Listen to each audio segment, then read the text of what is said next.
long ago in the castle of a kingdom called Daventry.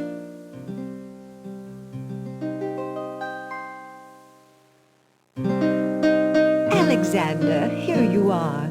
Oh, you're still not thinking about Cassima, are you? I suppose I am. Son, it's been months. You've got to pull yourself together. After all, you only met her that once. I know.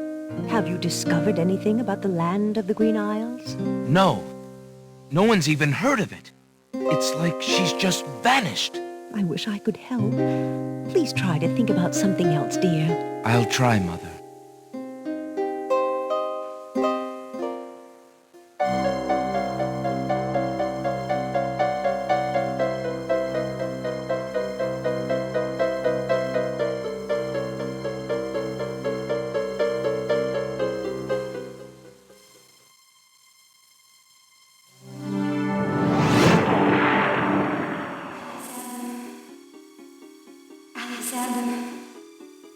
Alexander, I feel so alone. I don't know what to do.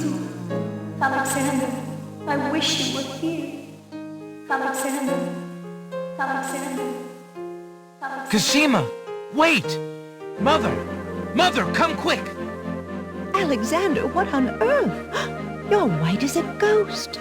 Mother, I saw Cassima. She was in the mirror. In the mirror? The magic mirror? Yes! And it showed me how to find her. How? The stars! I saw the stars outside her window. I can navigate by the stars. Oh, Alexander, if you really go... It will be all right, Mother. I promise.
Prince Alexander sailed the known seas and beyond.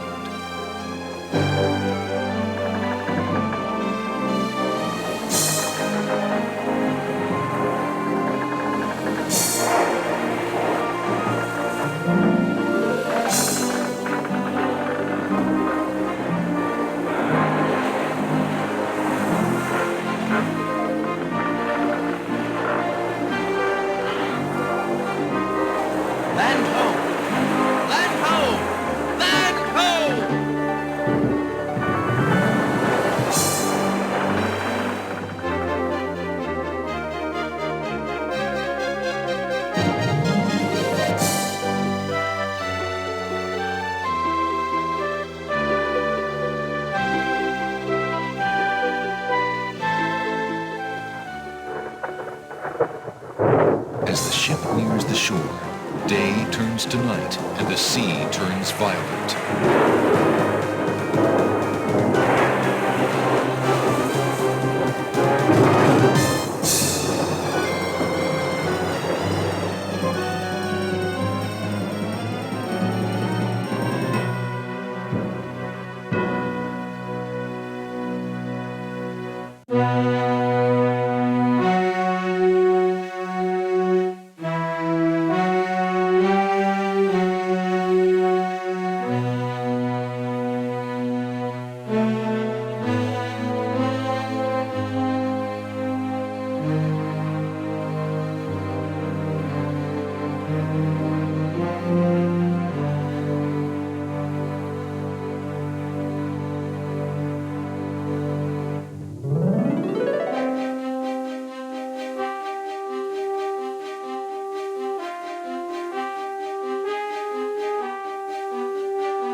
Alexander awakens to find himself on an unfamiliar beach.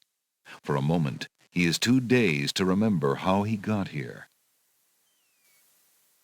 Then he does remember. The shipwreck, the sea. Just as he had seen his men safely into the lifeboats, a gigantic wave picked him up and tossed him overboard into the churning sea. That was the last he'd seen of his crew. Debris from the shipwreck is scattered along the shore, but of the lifeboats and his men, there is thankfully no trace. He can only hope and pray that the lifeboats survived the currents, and that his men made their way safely back to Daventry.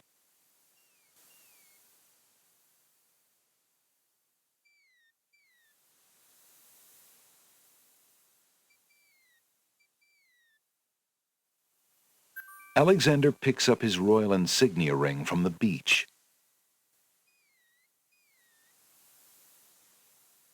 The sand is warm to the touch.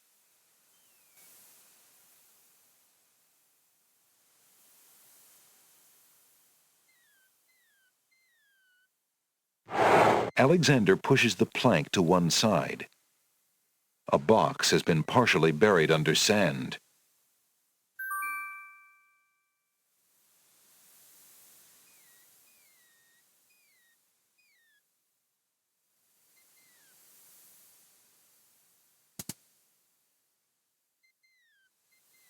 There's nothing of interest in that part of the box. Alexander takes the coin and leaves the ruined box where it is.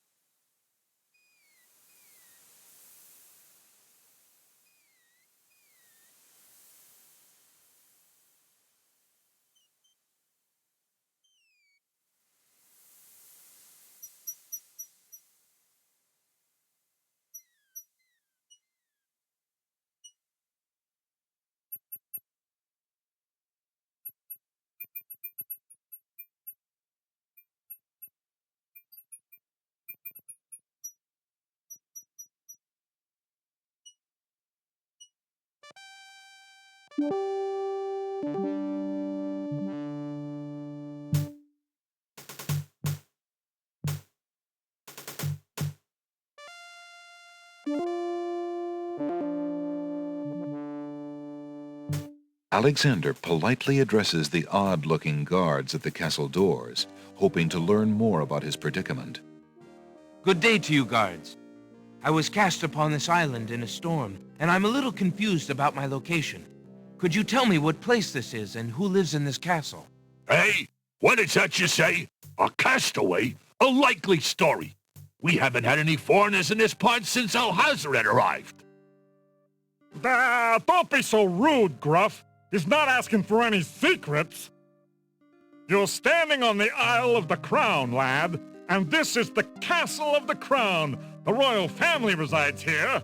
Rather, what's left of the royal family. The Isle of the Crown? But tell me, am I anywhere near the land of the Green Isles? This is the land of the Green Isles. The Isle of the Crown is the main island, foolish boy. Then Princess Cassima must live in this very castle. Aye, the princess is indeed our treasured jewel to guard, and we consider it an honor.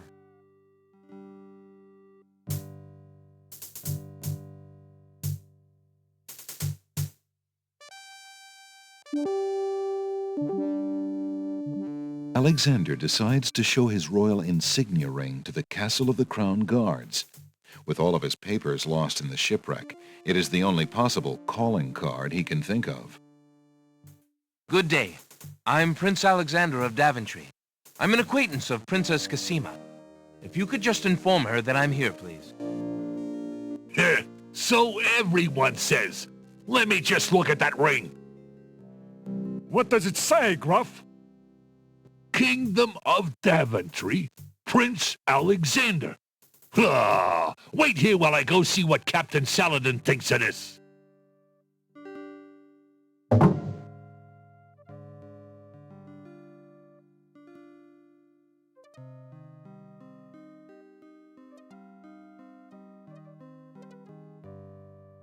The guard returns a moment later with a majestic-looking creature.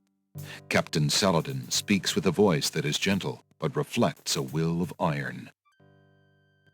Prince Alexander of Daventry, I presume. I'm afraid I'm unfamiliar with your country, but I'm sure Vizier Alhazred will want to meet you, if indeed you are a friend of the princess. Please follow me.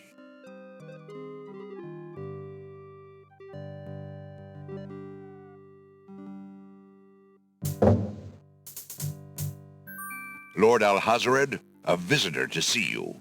Prince Alexander of Daventry.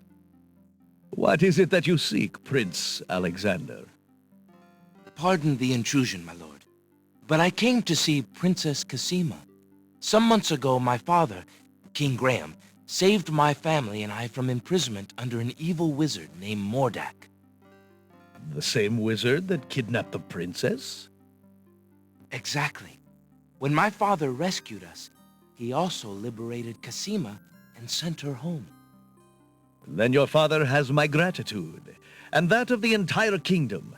But I'm afraid I still fail to see the purpose of your visit. Well, I came to make sure that Cassima arrived safely and to pay my respects. Before we parted, she gave me an invitation to visit. I have no doubt she did exactly that at the time, Prince Alexander. However, things have greatly changed for Cassima since her ordeal in Mordak's castle. Cassima's parents both became ill and died while she was gone. Cassima is sequestered in mourning for them as befits a princess. She is not receiving visitors of any kind. Even if she were, I do not think your visit would be appropriate. You see, it is time for Cassima to take her responsibilities seriously. With her parents gone, she no longer has the luxury to be a carefree maiden. As was her parents' wish, Cassima and I are to be wed. We shall rule the kingdom together. I assure you, our marriage is all Cassima wants now. As a prince and a gentleman, it would be best that you leave before there is any further embarrassment. I see. I suppose that I was mistaken. I thought for certain that Cassima... Well, I apologize. A young man sees what he wishes to see. I'm sorry you've wasted your time traveling to the land of the Green Isles. May your journey home be swift. Perhaps I will take the opportunity to look around your fair land while I'm here. I would advise against that. The kingdom is rather, shall we say, inhospitable these days. But it is your neck. You may risk it if you please. Captain Saladin will escort you from the castle. Good day.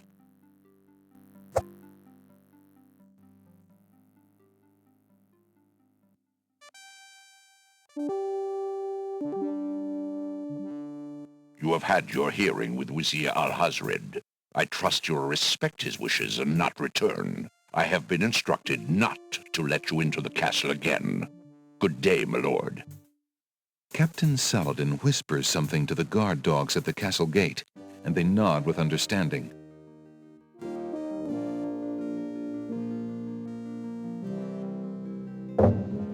Alexander has a feeling they won't be letting him into the castle again.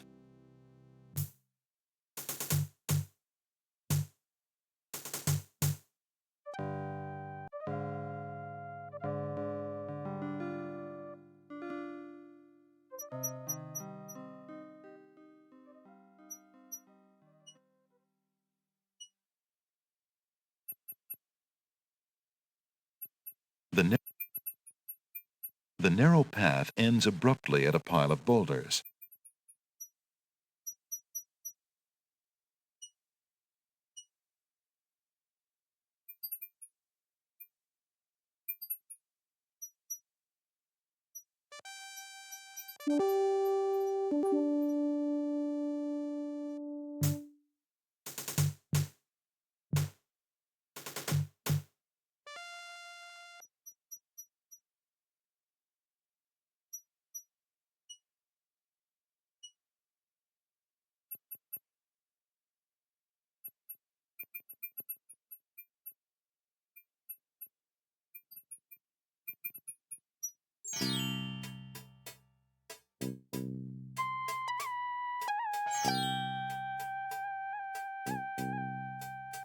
Old lamps for new.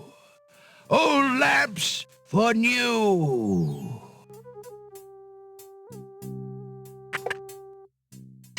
Good day.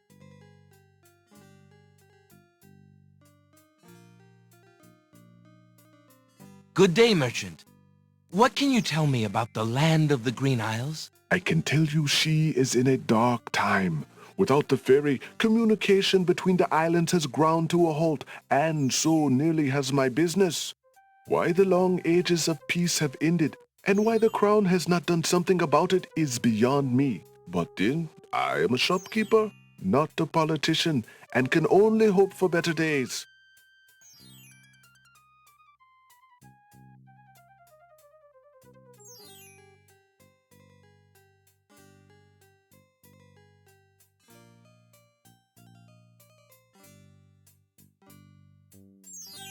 If Alexander wants to exchange one of his possessions for an item in the pawn shop, he'll have to arrange it with the pawn shop owner first by showing him the object for trade.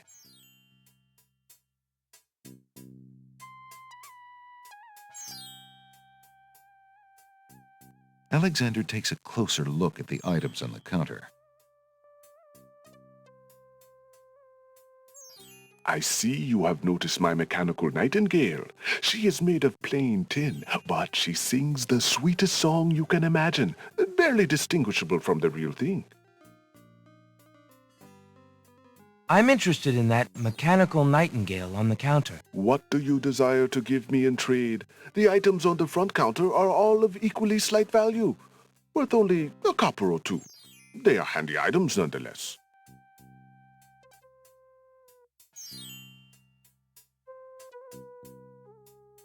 I have this copper coin. Is it of any value to you at all? Most interesting. I have never seen a Daventry coin before, but it is copper genuine enough. I might even find a buyer who is interested in foreign currency. The items on the front counter are the only things in the store that I can let go for the price of 1 copper. You may make your choice from there. Alexander looks at the items on the counter to make his selection. That mechanical nightingale looks intriguing.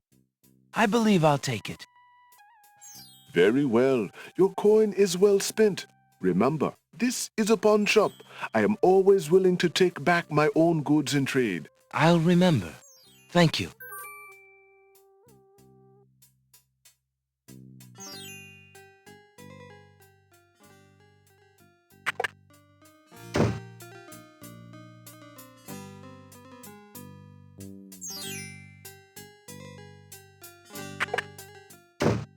Hello. I will be right up. Now, what can I do for you?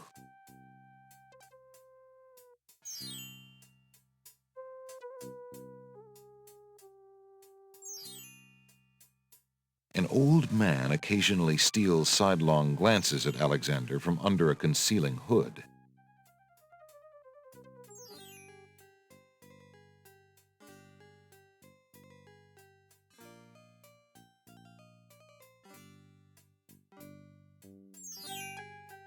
Good day, sir. I'm a stranger in this land. What can you tell me about the land of the Green Isles? That is quite a question, young man. Who are you, and what would you have me tell you? My name is Alexander. I know I'm on the Isle of the Crown, but I'd like to know whatever you can tell me about this island, and if there are other islands nearby. You are indeed a stranger. Anxious is the man who knows not the customs of the land beneath his feet. This island is called the Isle of the Crown, because the royal family's castle is here. Besides the castle, we also have this village, and the docks over to the west. There are at least 3 other islands: the Isle of the Sacred Mountain, the Isle of the Beast, and the Isle of Wonder. At least 3? Does no one know for certain? This is no ordinary land, Alexander. The land of the Green Isles has always been a place of vague boundaries, as if islands come and go. Legend speaks of a fourth island, an isle shrouded in mists. I myself have never seen it. Then, too, the land of the Green Isles is said to exist on the boundaries of this world and the next. Even darker places are reputed to be closer here than anywhere else in the world. That's quite a claim. Claim, yes, but probably just local superstition. We who live here on the Isle of the Crown, at least, sleep well enough at night. Those first 3 islands you mentioned, how might I learn more about them? Ideally, a young man seeking such knowledge would travel to their shores and learn about them firsthand. Meeting the leaders of each place would be helpful, naturally. Unfortunately, the ferry no longer runs between the islands. There has been much political unrest, and it has been too dangerous to travel for years. Perhaps the ferryman can tell you more. He has little enough to do these days. And if you haven't been there already, you might seek an audience at the castle. Thank you kindly, merchant, for all your good advice. Ah, but advice is free, Alexander. Making use of it costs much more.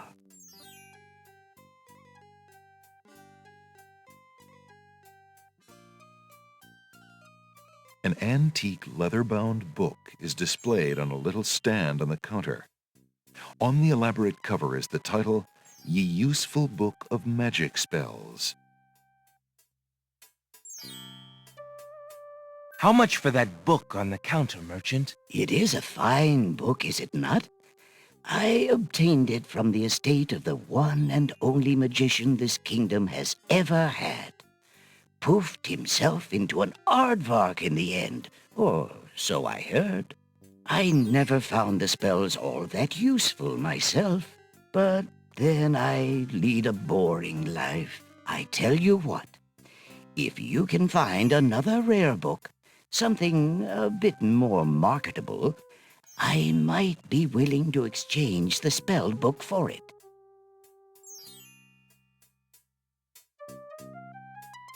Volumes of poetry are on display on this bookshelf. Thinking of Cassima, Alexander decides to leaf through one of the volumes of love poetry. He reads, Thy hair, thy lips, thy beauteous face, and all thy studied female grace have won for thee anon a place within this broken breast. Not bad. And another. Upon the shore the lilies bend, untouched by worldly care, where shadow they her earthly bed, oh, that she were not there. Yikes! And another. What was it when I looked at you? What power has chained me through and binds my heart with links so tight I cannot live without the sight of you? What nameless thing has captured me and made me powerless to flee? What thing is it without a name that brings my mind e'er back the same to thee? The name of love cannot apply.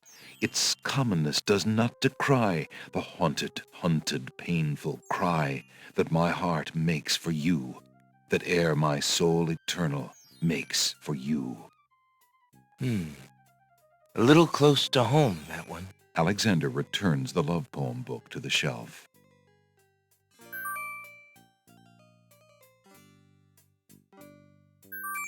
Alexander picks up the fallen page. It's the love poem he particularly liked. It must have fallen out of the poetry book. I see that old volume has lost another page. You may keep it if you like, sir. I have glued the stubborn thing back in place 2 times already. I do rather like it. Thank you, merchant.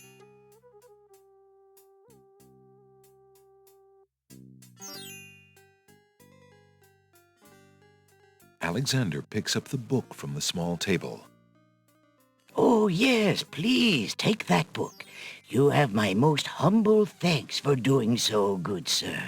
Really? Thanks.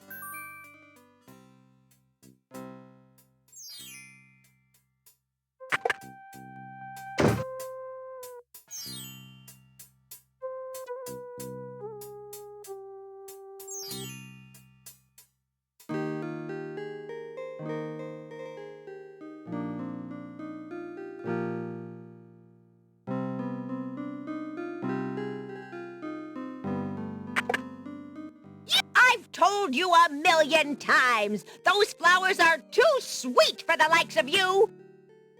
You've still got to do the breakfast dishes, make lunch, and clean the stables yet this morning. And get your veil back on. No one wants to look at your face. Yes, stepmother.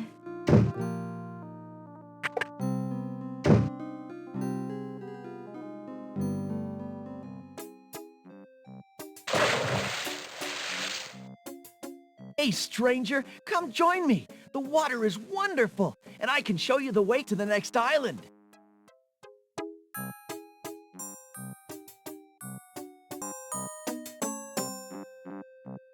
Come on, jump in. A little water won't hurt you.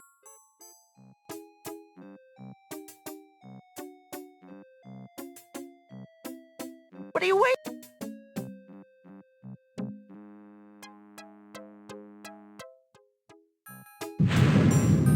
That's strange. The young boy in the water just disappeared. Oh well, perhaps he just dove under the water.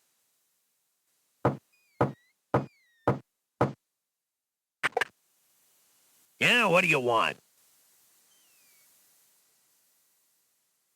Alexander promises himself that he will not go home until he has determined what Cassima's feelings are for him, and if she needs his help. Alexander promises himself that he will not go home until he has determined what Cassima's feelings are for him, and if she needs his help. Go away! The ferry's out of business!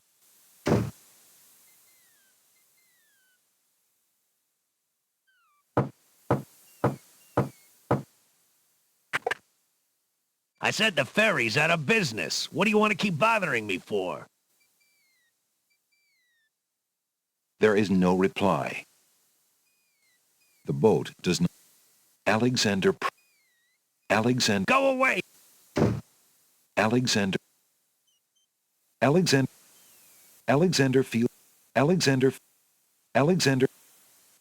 feels his pockets carefully to make sure that boat is not...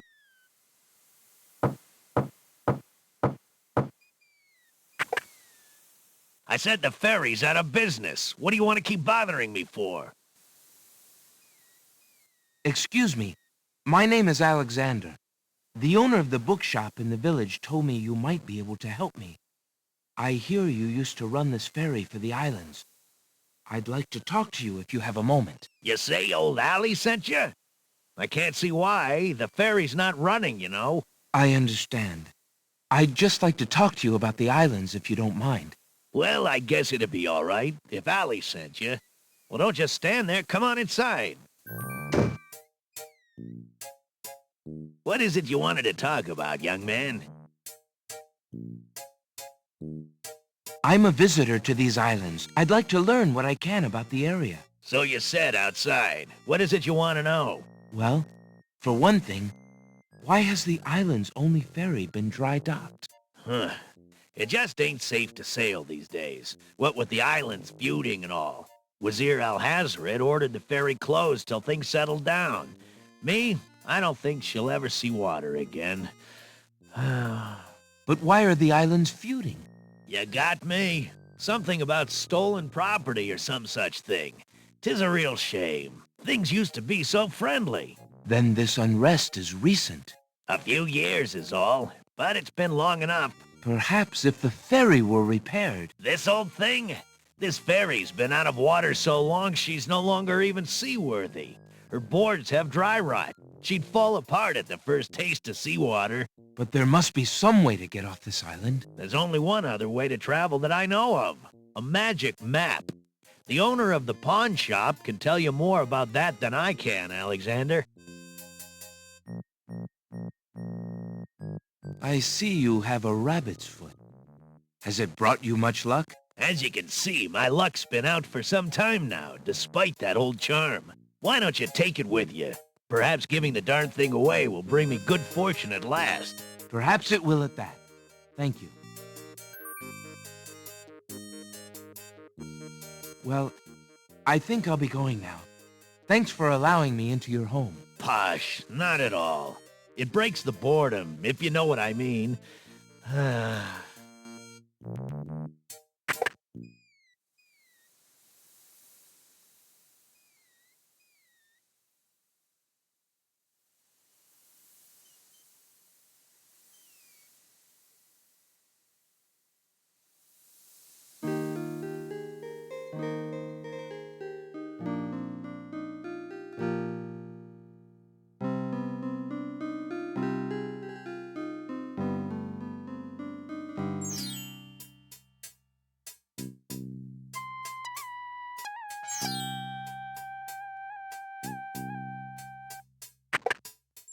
Good day.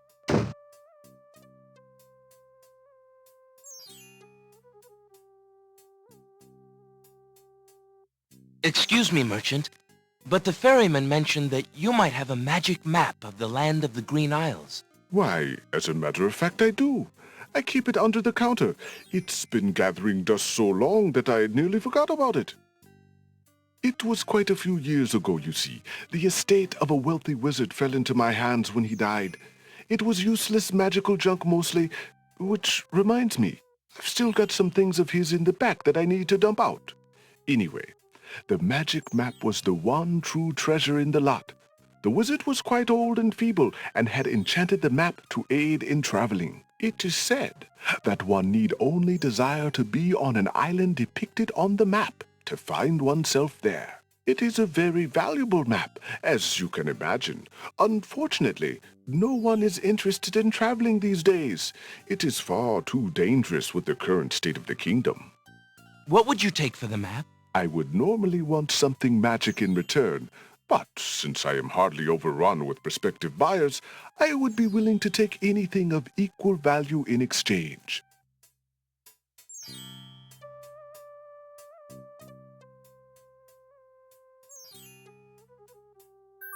Would you be willing to take my family ring in exchange for the magic map? Daventry, are you a king then? No, that's my father, King Graham. I'm just Alexander. Well, Prince Alex, she is a beautiful ring. Are you sure you can part with such a unique family heirloom? The ring does mean a lot to me. I didn't always have a family, you know. Still, it is only gold. There are more important things at stake now. Then you now own a magic map, Prince Alex. I will keep your ring out of sight for a few days. If you find anything else of great value in your travels, you can come back for your ring. I would hate to see it melted down for gold. Ah, and a warning about the map. It will only operate when you are out in the open and within sight of the sea. The limitation has something to do with the teleport spell ingredients. You might try the beach. Thank you. You are very kind, and I'll remember about the map. Suddenly, the old man in the concealing cloak sneaks past Alexander, and with a sneaky dart of his hand, steals a mint from the candy jar. The old man stuffs the mint into his mouth and wobbles unsteadily out of the pawn shop.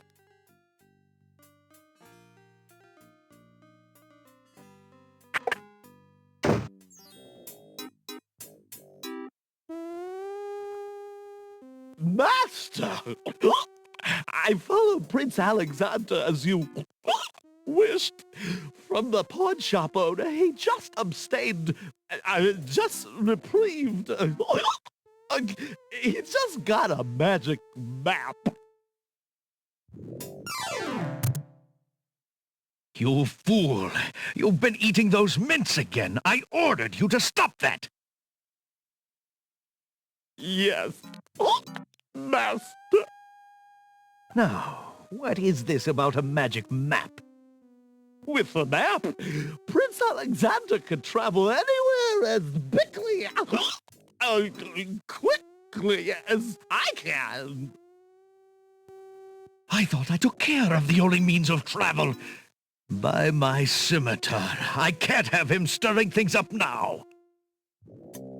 Get a hold of yourself and listen carefully, Shamir. Go to the other islands and tell them...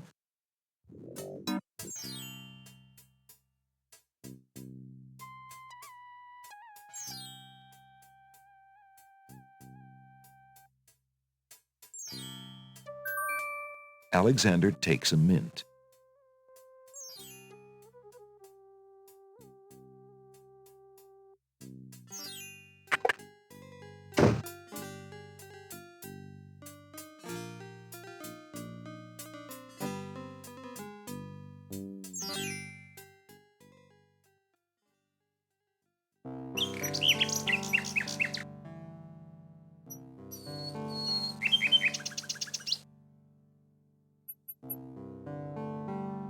The mechanical nightingale's hard tin body doesn't feel anything like a real bird's soft feathers.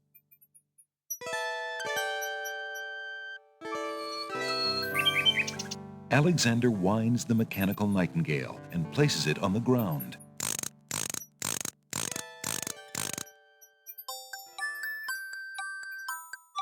The mechanical nightingale sings a sweet, tinny tune. The real nightingale in the tree cocks her head and listens intently. The nightingale flies to a lower branch and looks at Alexander curiously, as if she were deciding that this human might not be so bad.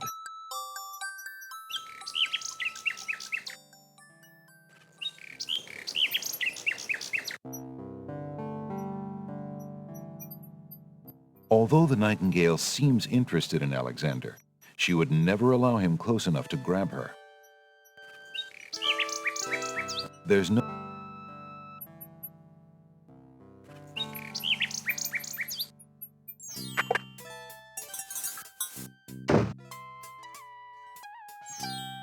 A large round pot is one of the pottery pieces on display outside the shops.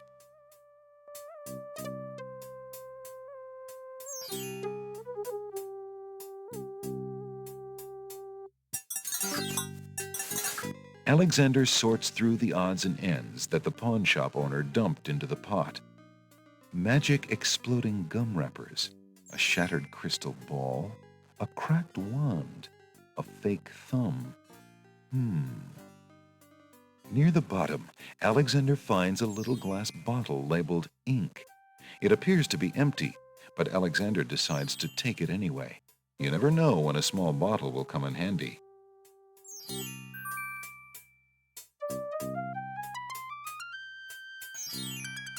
Alexander reads the love poem.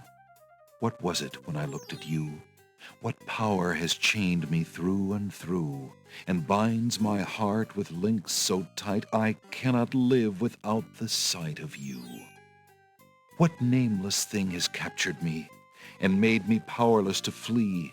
What thing is it without a name that brings my mind ever back the same to thee? The name of love cannot apply. Its commonness does not decry the haunted, hunted, painful cry that my heart makes for you, that ever my soul eternal makes for you. Alexander remembers what the pawnshop owner said about only being able to use the map out in the open and within sight of the sea. He correctly surmises that the map will not work here.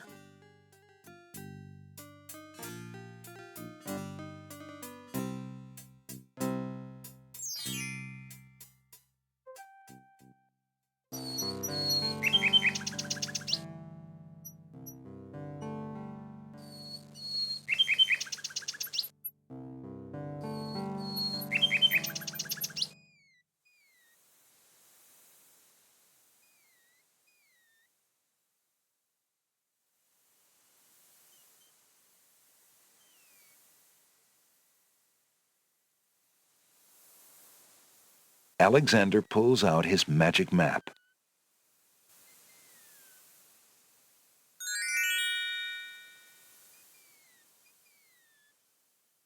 Alexander feels a strange pulling sensation.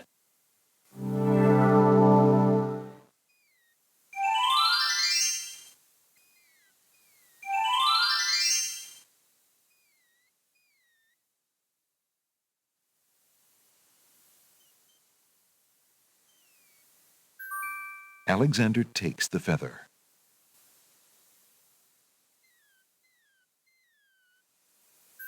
Alexander picks the flower and is startled by its hideously strong skunk-like odor.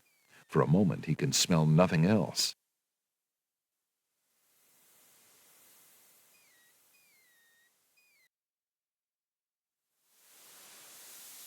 Alexander pulls out his magic map.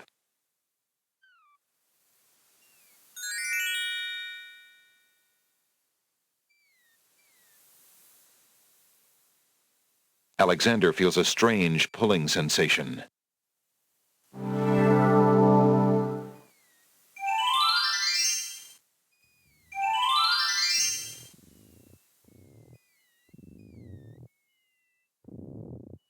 One of the oysters is sitting up in bed and doesn't look very happy.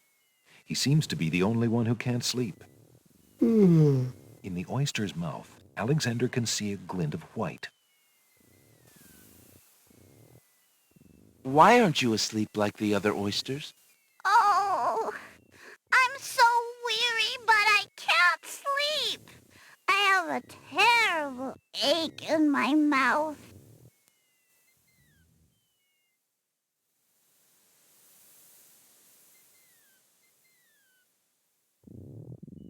If you're having trouble sleeping, perhaps you'd like me to read to you. Hey, that would be great.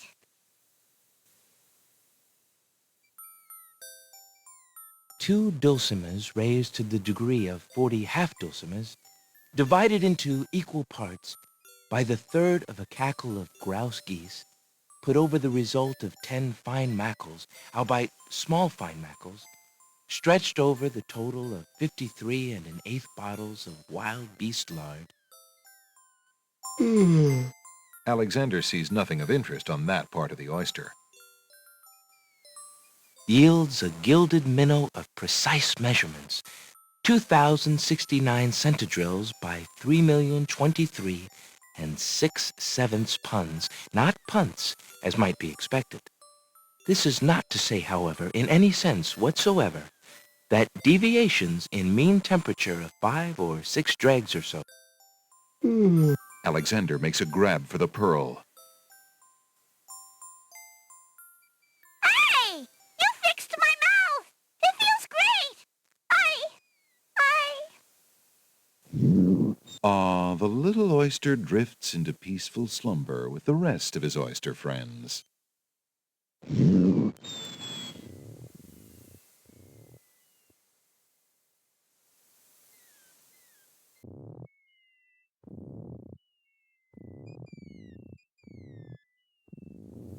Alexander hears someone coming.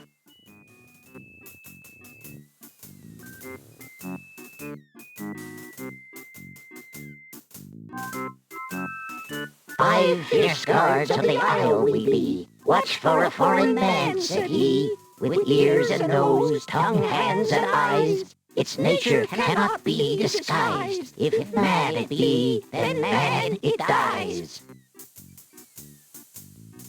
Old Tom Troll, smell your smell. Do that which you do so well."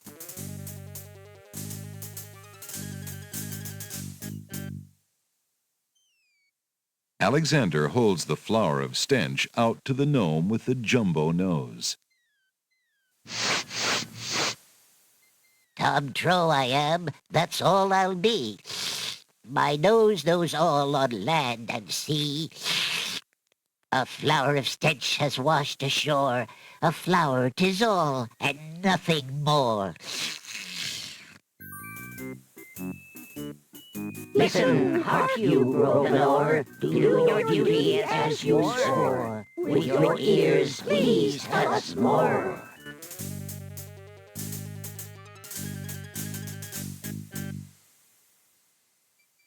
Alexander winds the tin nightingale and plays it for the gnome with the monumental ears.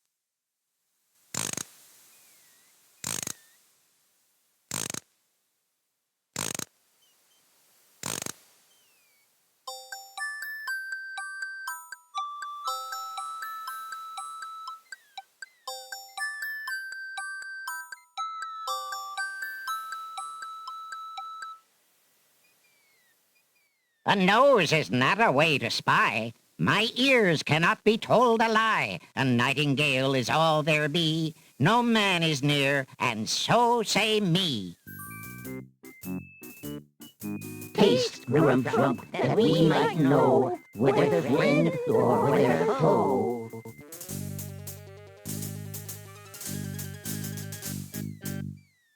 Alexander's carrying a little ink bottle. The small green mint looks very tasty.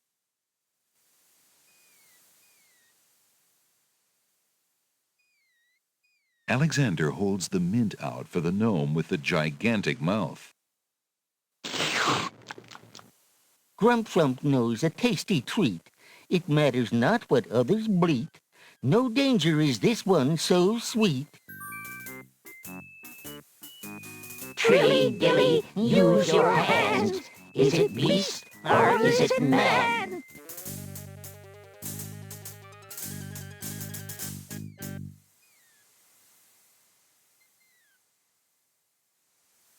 Alexander holds the rabbit foot out for the gnome with the huge hands. Be all you mad? What aileth thee? A bunny can't trill merrily. A hare does not at all taste sweet. A rabbit here is all we greet. Old Bill Batter, never fatter. Vision can resolve this matter. Look you now and end this chatter.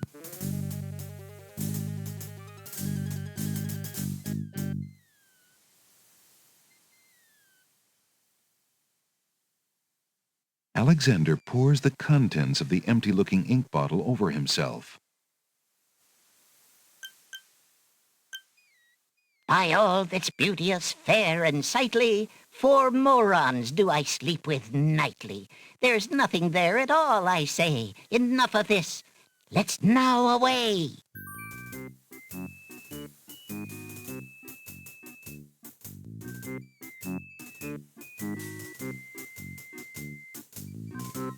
Alexander did it! He's fooled the guards!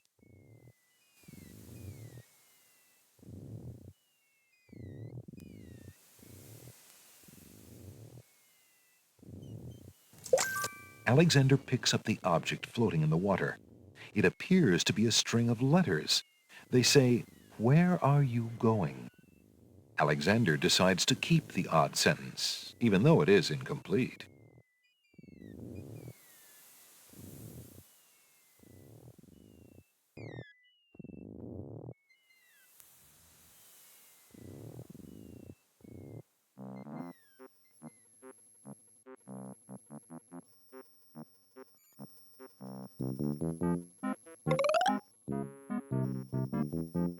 What do you think you're doing? I'm sorry. I didn't realize these books had an owner. I'm in need of a rare book. No owner? All books have owners, my good man. And this book owner, bookworm to you, wouldn't part with one of his books for anything. Isn't there something I can do for you to pay for the book? Let's see. Do you have an itinerant clause? No. No clauses at all, I'm afraid. As an exception, you always should.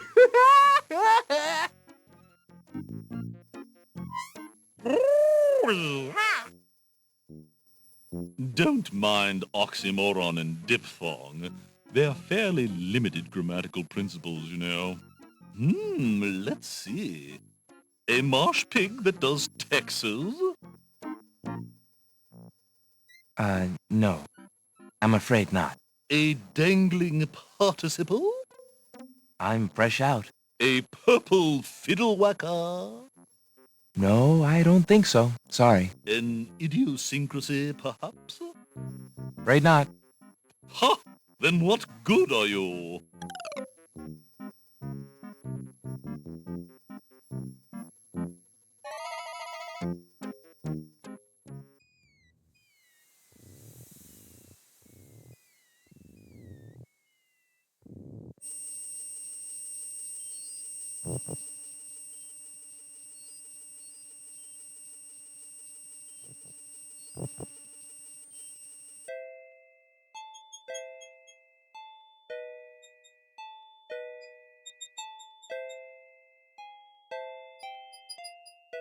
Is that lettuce growing in the garden?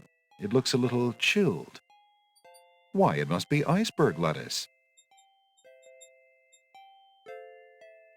Alexander picks a head of iceberg lettuce.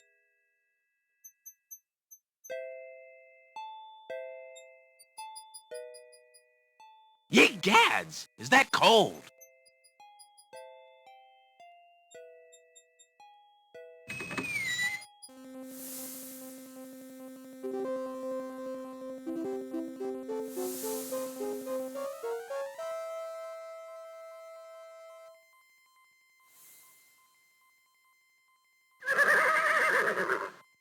Checkmate! Only chess pieces allowed in chessboard land? That's right. Humans aren't allowed in and never will be. Stay out!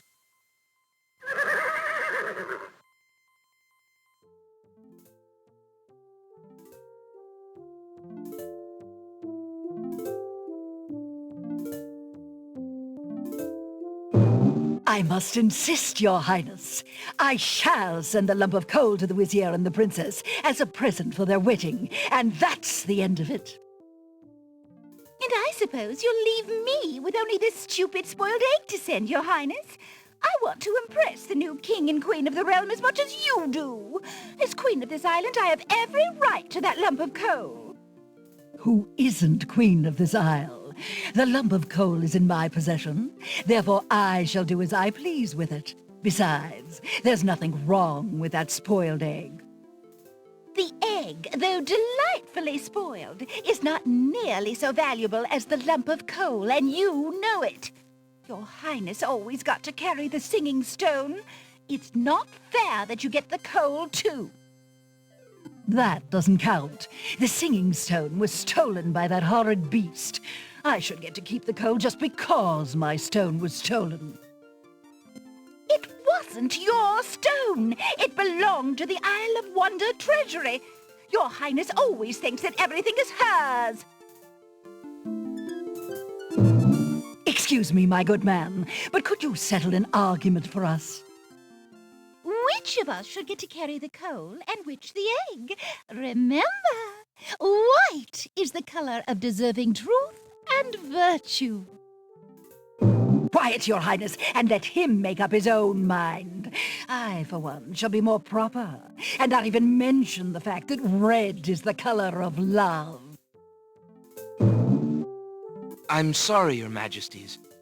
I'm partial to both red and white, but I'm afraid that I don't know how to solve your problem. One of you will just have to be gracious and allow the other the lump of coal. What a ridiculously stupid idea. Quite ludicrous. He was a lot of help, wasn't he? Oh, yes. Obviously a man of high intelligence.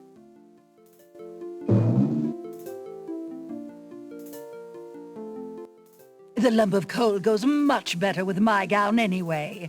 Black and red are imperial colors. That's the silliest thing I ever heard. Red does not go with anything, being much too self-conscious. White is the perfect accompaniment to any color.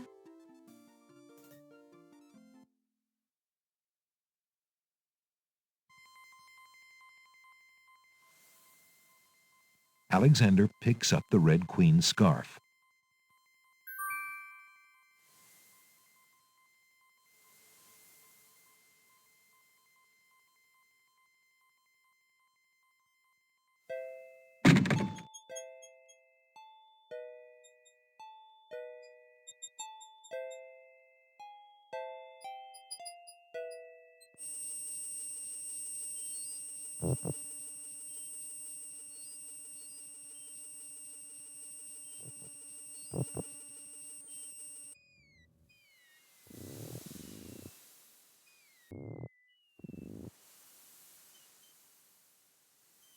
Alexander pulls out his magic map.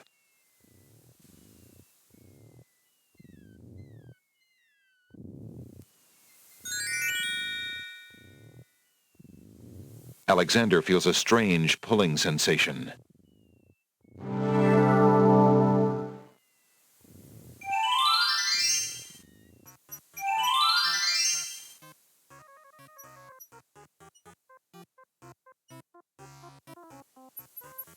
There's an odd little creature dangling from that tree branch.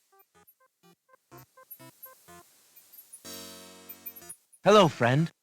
Aren't you an odd-looking little fellow? I'm not odd-looking, you are. Oh, I'm sorry.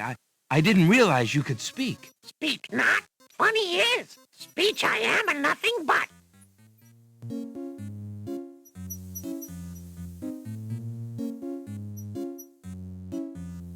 This is the only page of inventory.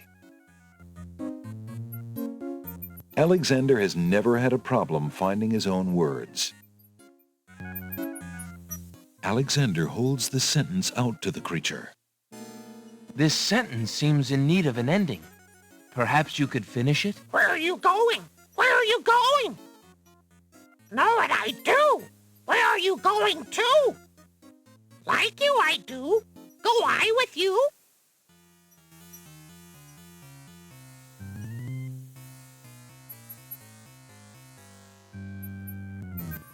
Well, that was certainly interesting.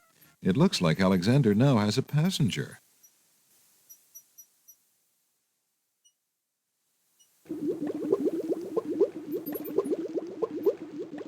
A pond lies across the path. The water boils as if over some magical flame.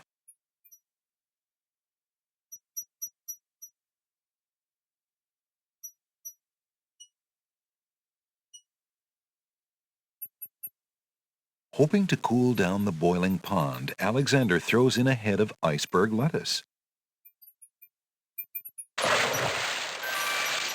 The pond's water slowly stops boiling, cooled by the ice. It still looks hot, but bearable. Alexander decides to brave the steaming pond. Ouch! Ow! Ooh, ooh, ooh, ouch! The pond is no longer boiling, but it's hardly bathwater.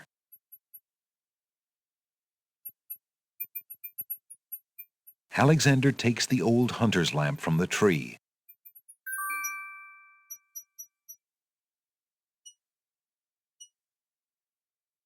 As Alexander continues down the path, he gets the strange feeling that he's being watched. Come on over here and see what I'm doing with these flowers. Never mind that stone fella on top of the gate. He won't hurt you any. He's just there to scare you.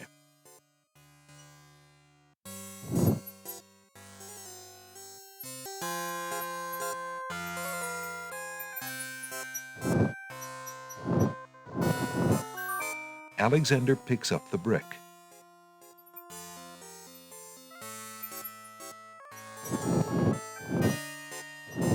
You aren't going to listen to me, are you?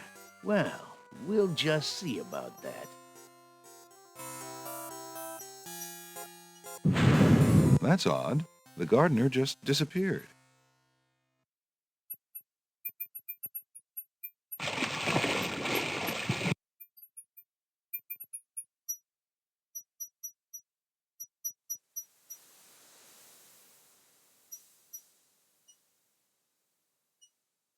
Alexander pulls out his magic map.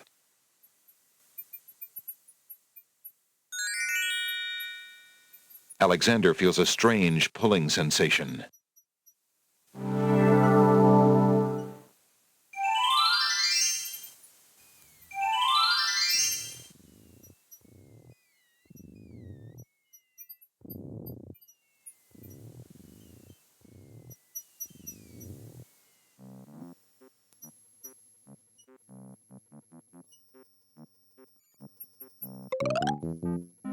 Do you have anything interesting yet?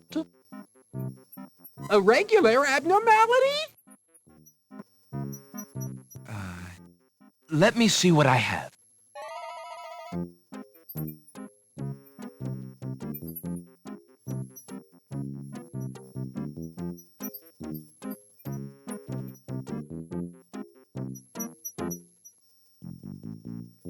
I found this little fellow lost on another island. Coming home I am too. There you are, you naughty boy. I told you not to leave the island. Glad I am seeing you too. A most solemn celebration.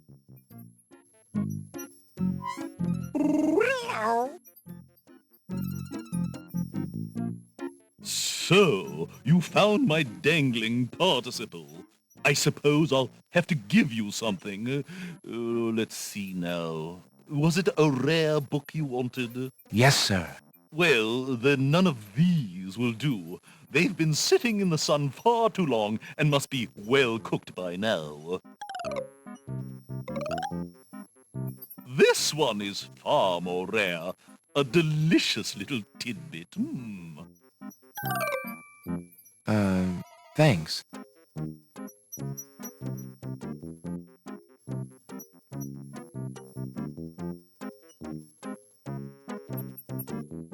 Alexander is carrying a rare book from the bookworm. The words in the binding are very faint. The something riddle book. Alexander opens the rare book and looks inside.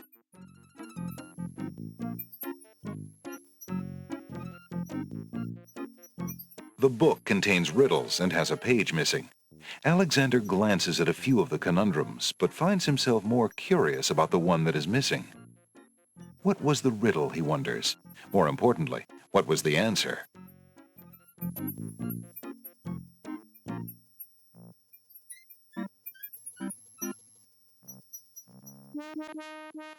Wow. You...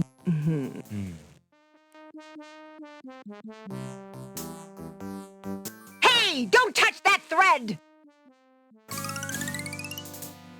Alexander snatches the scrap of parchment, curious to see what's written on it.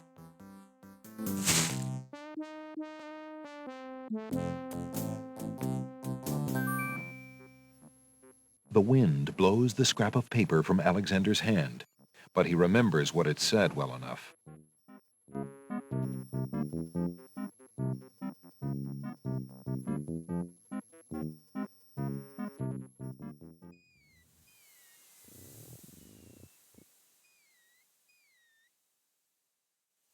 Alexander pulls out his magic map.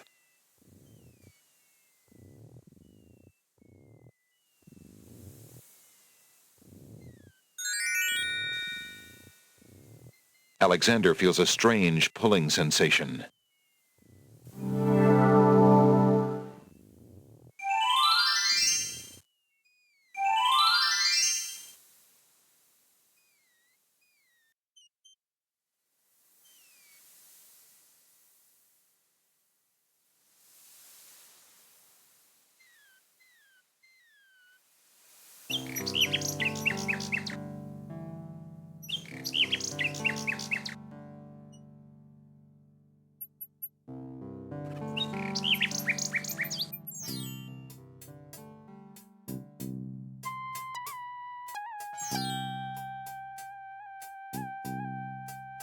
Alexander sees nothing particularly interesting there.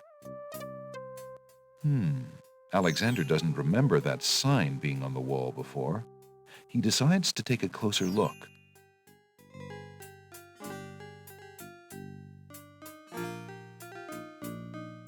It's a proclamation. It reads, "Citizens rejoice," announcing the royal wedding and coronation of Wazir Abdul al-Hazred and Princess Cassima. For reasons of security, the wedding will not be open to the public. Long live the new king and queen of the land of the Green Isles. Alexander feels his stomach turn at the thought of the dread event. If he doesn't do something soon, Cassima will be another man's wife.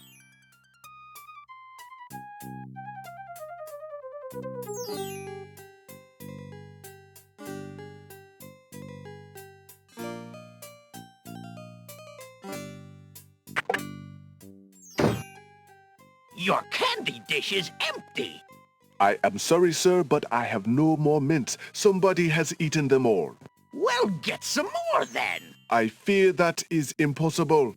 Without the ferry, I can no longer get imports from the other islands, and we do not grow mint extract on the Isle of the Crown. Oh, I hate not getting what I want.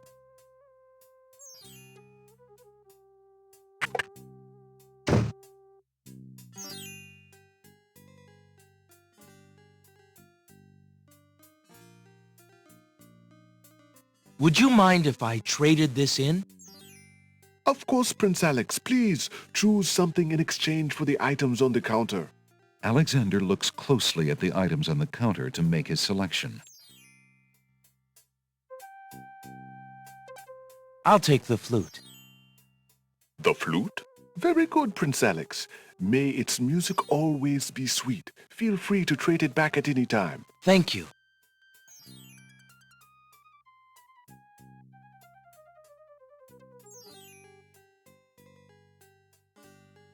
I found this large pearl. Might it be valuable enough to ransom back my family ring?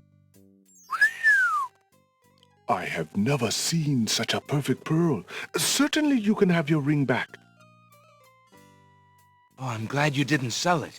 I'm a bit attached to it, I'm afraid. Of course you are. You would be cold-hearted if you felt any differently. I am happy to see a family heirloom back with its rightful owner.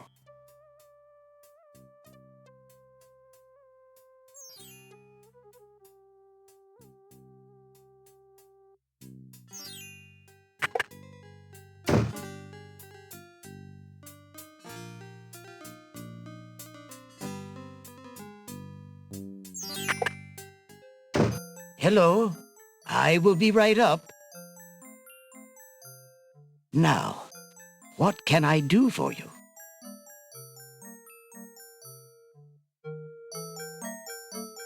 How might I obtain that spell book again? As I said, I would take another rare book in exchange.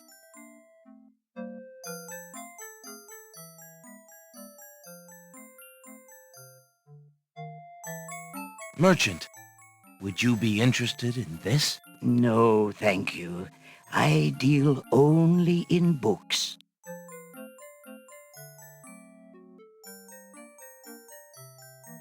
I found this rare book, and I thought of your offer. Very interesting. It is a wonderful riddle book. Riddles are much more marketable than spells these days. I guess people believe more in mirth than in magic. Here is the spell book you wanted, and a fair trade it is, I must say. Enjoy it. I certainly hope so. We shall see how rusty my spell casting truly is.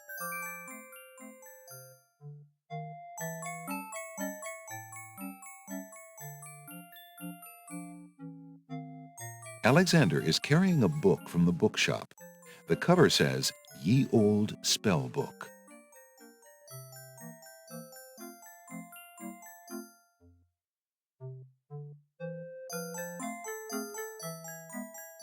Alexander carefully reads the instructions for a spell entitled Magic Paint Spell.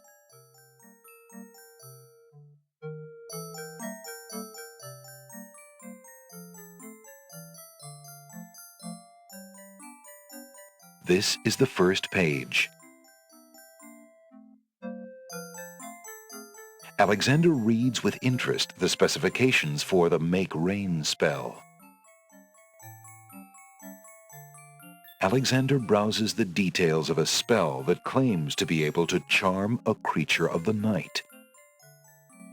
This is the last page. An odd-looking man is reading in the stuffed chair. He wears a vest, balloon-style pants, and pointed shoes. There's something deliberately silly about the man, as though he were a performer of some sort. Good day, sir. Is there anything you can tell me about the land of the Green Isles? I'm sorry, but I have no time for idle conversation. I'm too worried about the princess.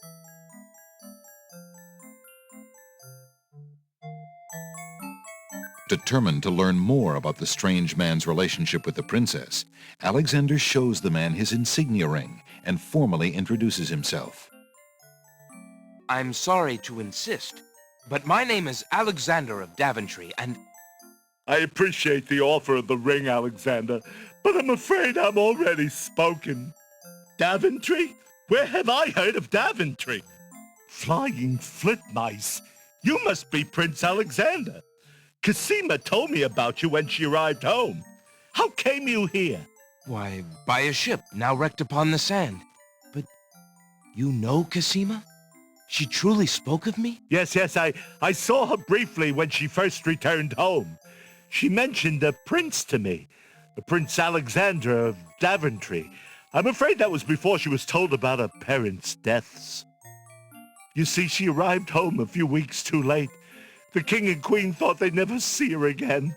It is said they died of heartbreak. I'm afraid she's blamed herself. What a terrible homecoming. If we had only known. Terrible indeed, poor thing. Everyone in the kingdom seems to despair with her these days. The streets are silent. Where is she now? The princess is sequestered in mourning. It's a rather dated tradition, and not required, but the Wazir says she insisted out of respect. I see. You've yet to say who you are, and how you know the princess. I? Oh, pardon me. My name is Charlo. I am clown to the royal court, and had been since the marriage of Cassima's parents, King Calipham and Queen Alaria. Oh, those were the happy days. The pair of them were so full of joy and life, so in love. And Cassima's birth. It would be hard to explain how long they had waited, how they had hoped for a child. I mean, she was such a charming little thing, smart as a whip, kind and sweet. Oh, she means everything to this kingdom, Alexander, and to me. I'm so terribly worried about her. About her grief over her parents, you mean? Well, the truth is, I do not trust the Wazir or his plans for Cassima. I'm still living at the Castle of the Crown as court clown, his clown. But it is more to keep my ear to the ground than out of loyalty. I wish I knew what the princess thinks these days. If only I could find Sing Sing, Cassima's pet nightingale. I might be able to send the princess a message. As it is, I must wait for the end of her seclusion. What can you tell me about the Wazir? The Wazir? Now there's a dangerous subject. His name is Abdul al-Hazred. He came to the kingdom 15 years ago. The king was fascinated by his knowledge and his fine-sounding ideas. It didn't take long for al-Hazred to convince the king to trust him with the minor problems of daily government. You see, Caliphim had a wife and a new daughter he wanted to spend time with. Al-Hazred became Wazir. And now? Well, he's had his eye on Cassima ever since she was a young girl. And she is the only thing between him and the throne. Do you think he means to harm her? Oh, I honestly don't know. I think he'd rather keep her as wife. But whatever his plans for the princess, he will use her to his best advantage. That's his way. Perhaps he has charmed her. Perhaps she cares for him now. The Wazir is capable of anything. And Cassima must be vulnerable and lonely right now. Still, she has always instinctively distrusted him. Cassima has a good head on her shoulders. I'd be surprised if she's truly fallen for his words of love. Now I must return to the castle. Look, I don't want to arouse suspicion. I'll try to meet you here again later. Thank you for the information, Jallo. Be very careful.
Alexander pulls out his magic map.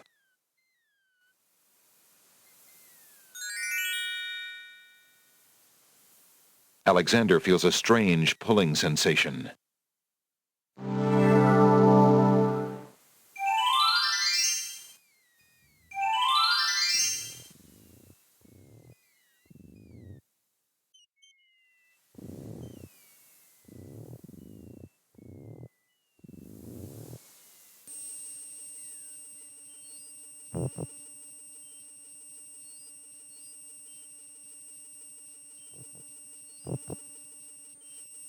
Alexander takes a bottle of milk from the milkweed bush.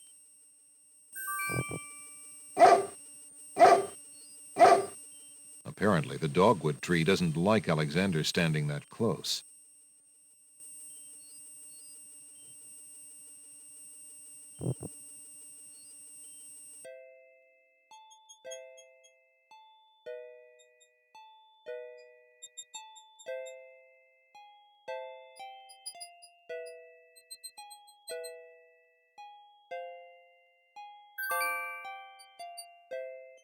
Alexander gives one of the baby's tears a bottle of milk. The other baby's tears seem to resent Alexander's gift for some reason.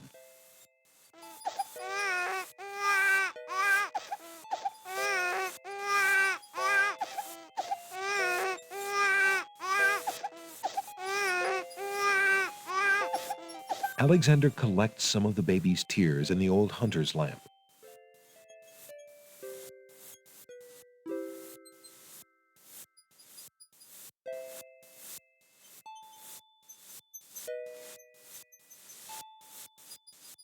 The flute feels light and comfortable in Alexander's hands. The tomato vines would have little use for that. May I have this dance? Oh, my!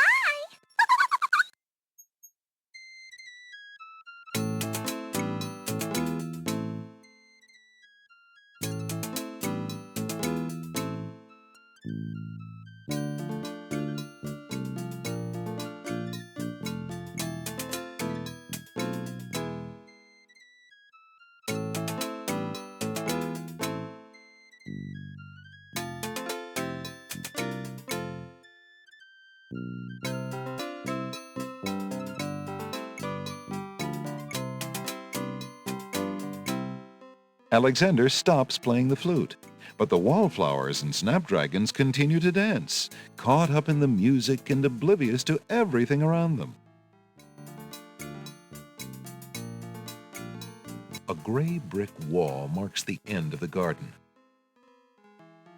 There appears to be a hole in the garden wall.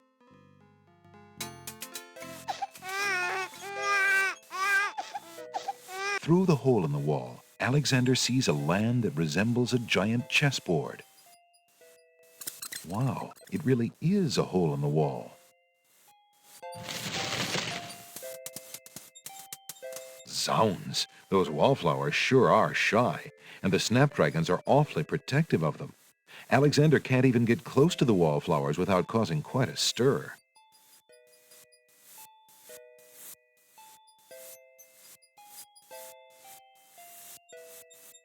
There's no reason to use that.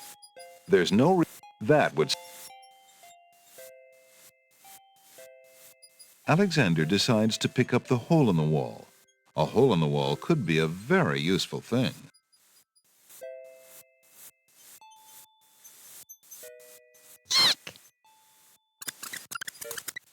Alexander startled the poor thing. It's run off to hide behind the wallflowers.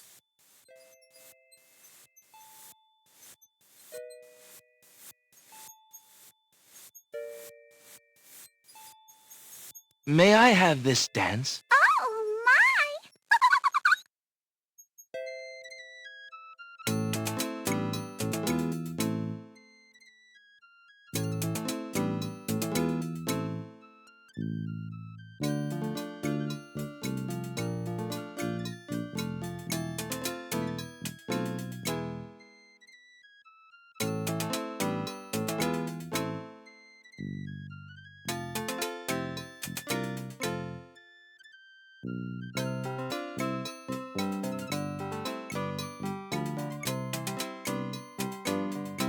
Alexander stops playing the flute, but the wallflowers and snapdragons continue to dance, caught up in the music and oblivious to everything around them.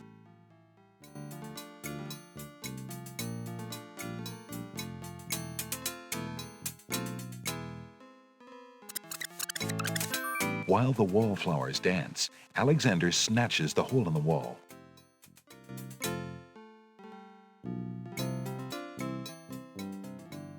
Alexander would... Alexander takes the teacup.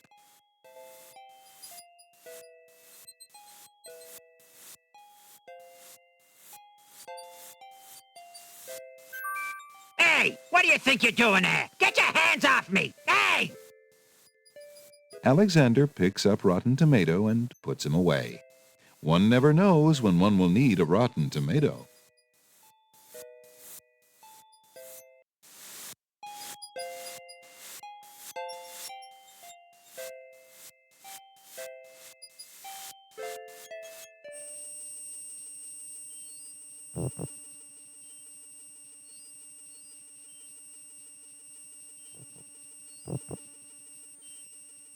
That part of the swamp is out of Alexander's reach.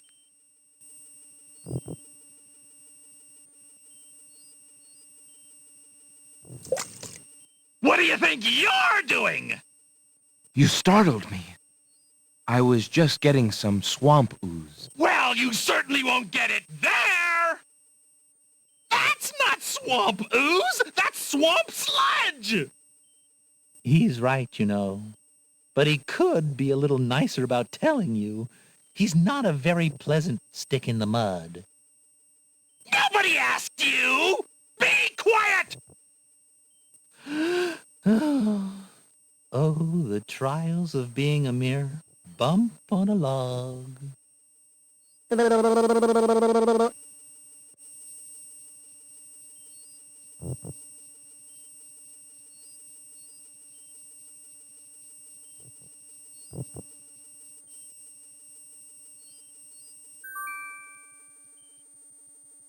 I thought this might come in handy the next time your brother starts picking on you.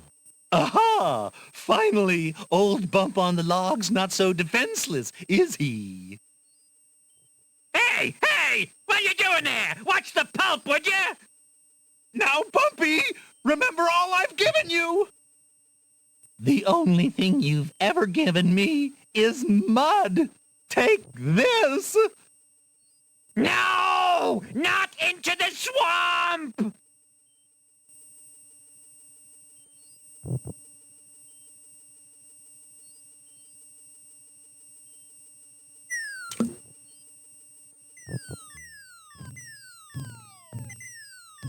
Hey, okay, I give up.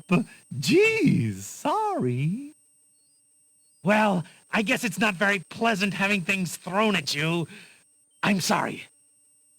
You mean it? Really? Brother? Brother! Stick in the mud and Bump on a Log, exhausted from the battle, immediately doze off into naps.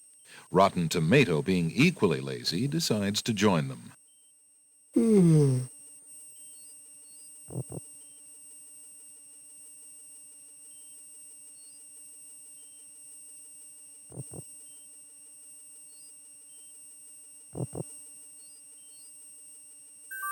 Alexander fills the teacup with the swamp ooze.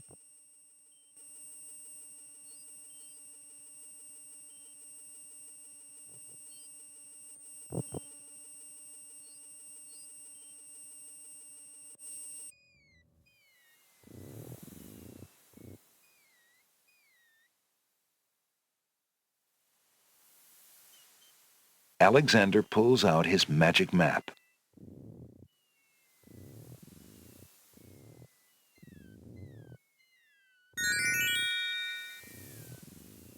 Alexander feels a strange pulling sensation.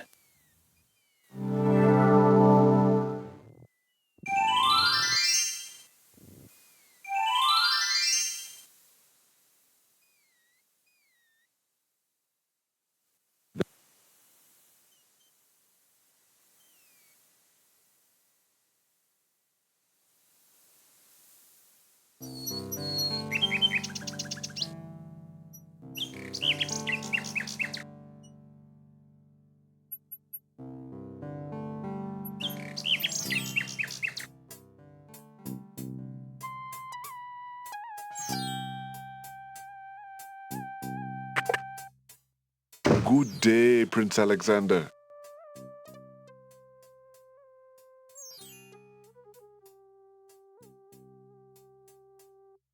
If Alexander wants to exchange one of his possessions for an item in the pawn shop, he'll have to arrange it with the pawn shop owner first by showing him the object for trade.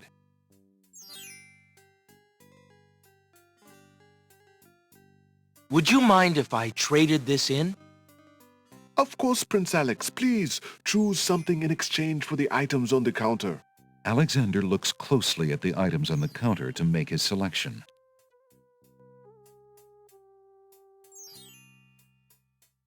I believe I'll take the tinderbox. Very good, Prince Alex. Enjoy your tinderbox and bring it back anytime. Thank you.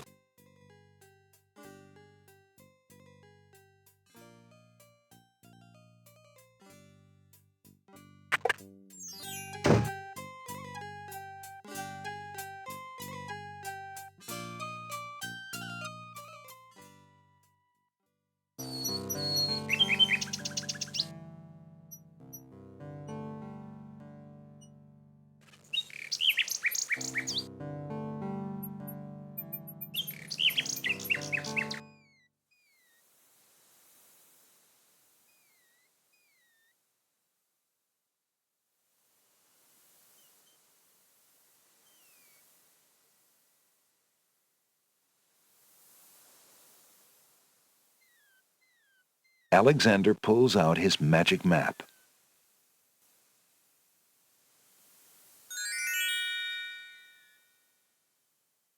Alexander feels a strange pulling sensation.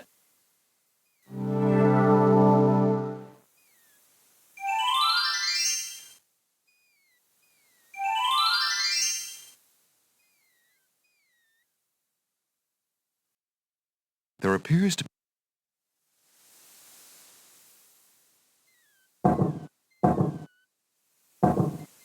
huge block.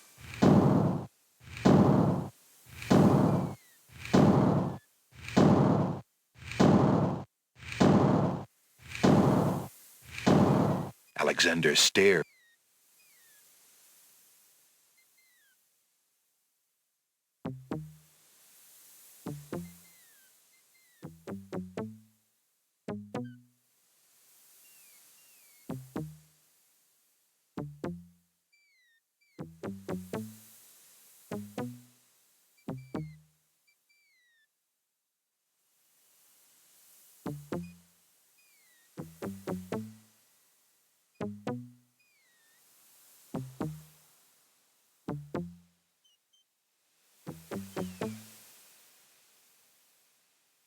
Alexander.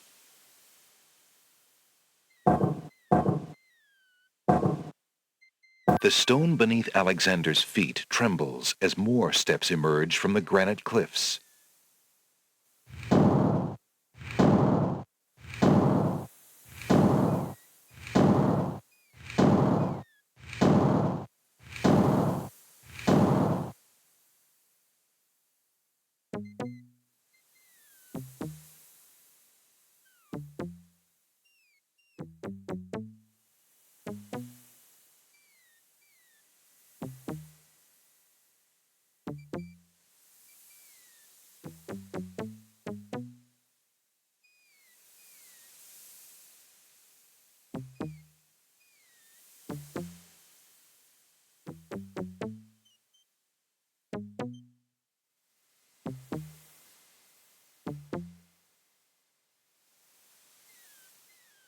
Alexander examines the strange etchings in the face of the cliff.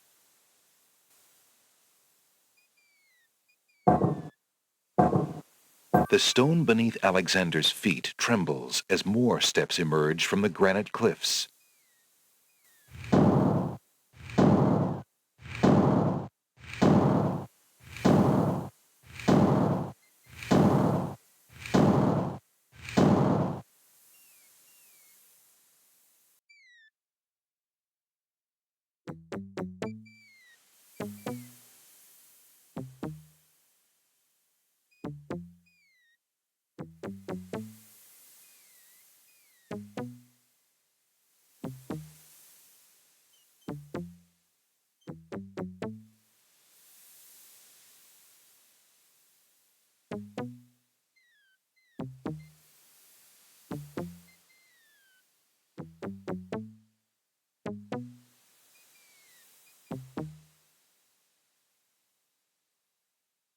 Alexander examines the strange etchings in the face of the cliff.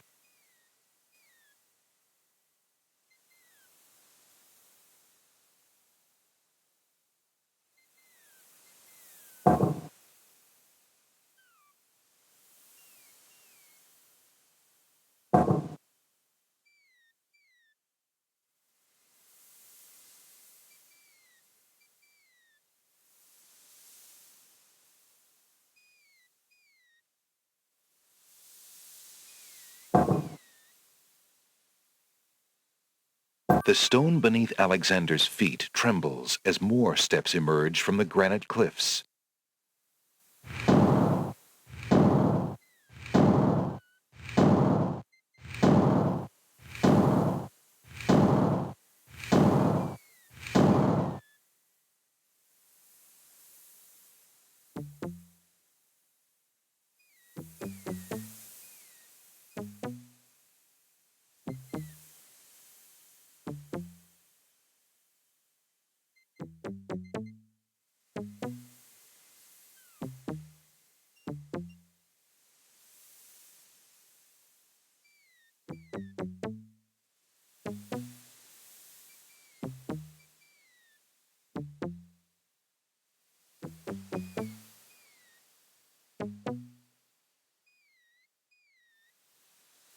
Alexander examines the strange etchings in the face of the cliff.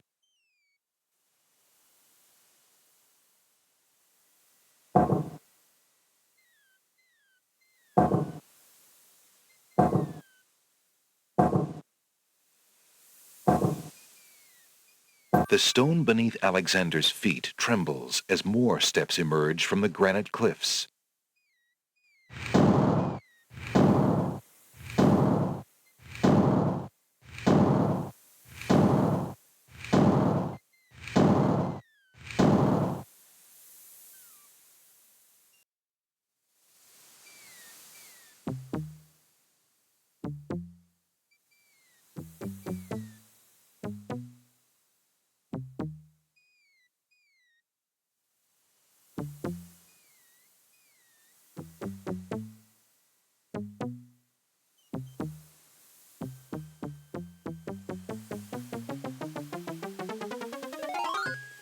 Alexander finds himself, finally, at the top of the cliffs.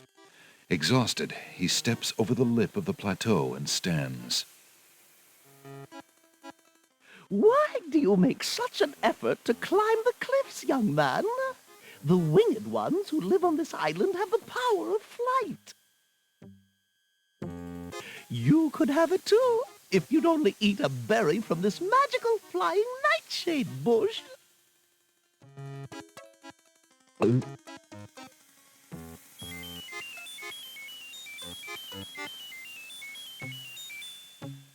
See? The sweet berries will make you float like a petal on the wind. Try some.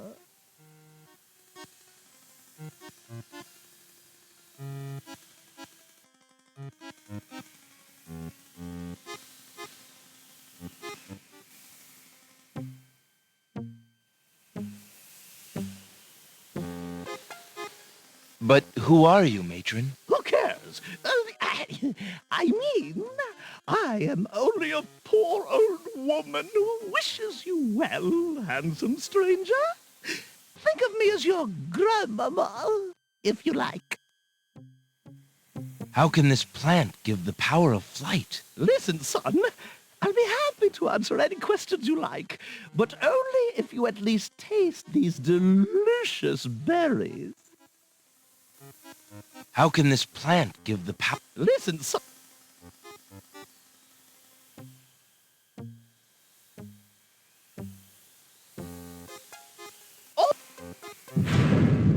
How odd. The old woman just disappeared in a cloud of smoke. Perhaps those berries are even more powerful than she led Alexander to believe.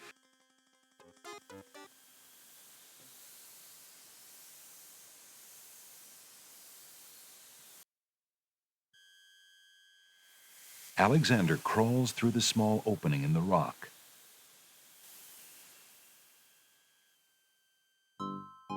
Alexander finds himself in a dark cave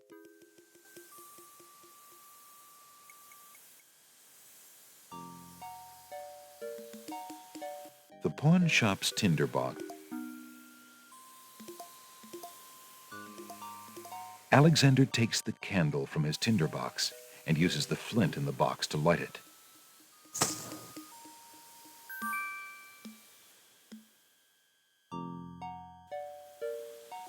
On the wall,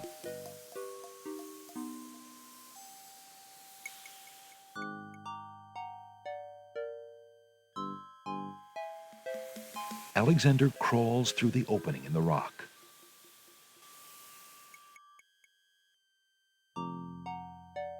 The lighting in this part of the cave is better. Alexander extinguishes the candle's flame and places it back in his pack.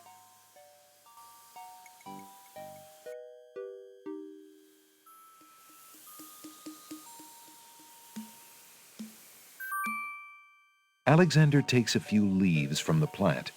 As he does so, a strong smell of peppermint is released. Ah!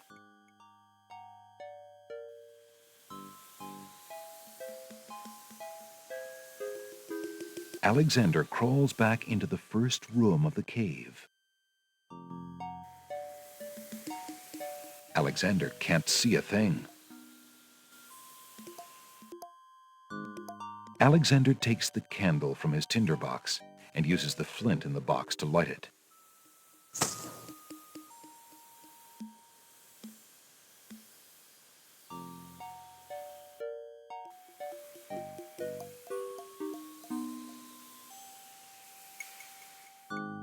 Alexander crawls back through the passage to the top of the cliffs.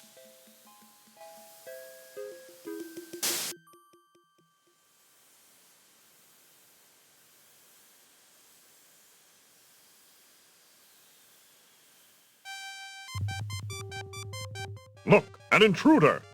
Hold! How did you get up here, human? I climbed the cliffs. That is not possible. No one has solved the cliffs of logic in several centuries. And if the cliffs were to be solved, it would certainly not be by a human. I didn't mean to trespass. I only wanted to visit this beautiful island. No visitors have been welcome on the Isle of the Sacred Mountain in years. Not since the Red and White Queens had spies in the guise of friendly visitors steal our island's sacred golden fleece. But we will not display such foolish trust again. You will have to answer to Lord Azure and Lady Ariel. They will determine what will be done with you. I can assure you, it will not be pleasant.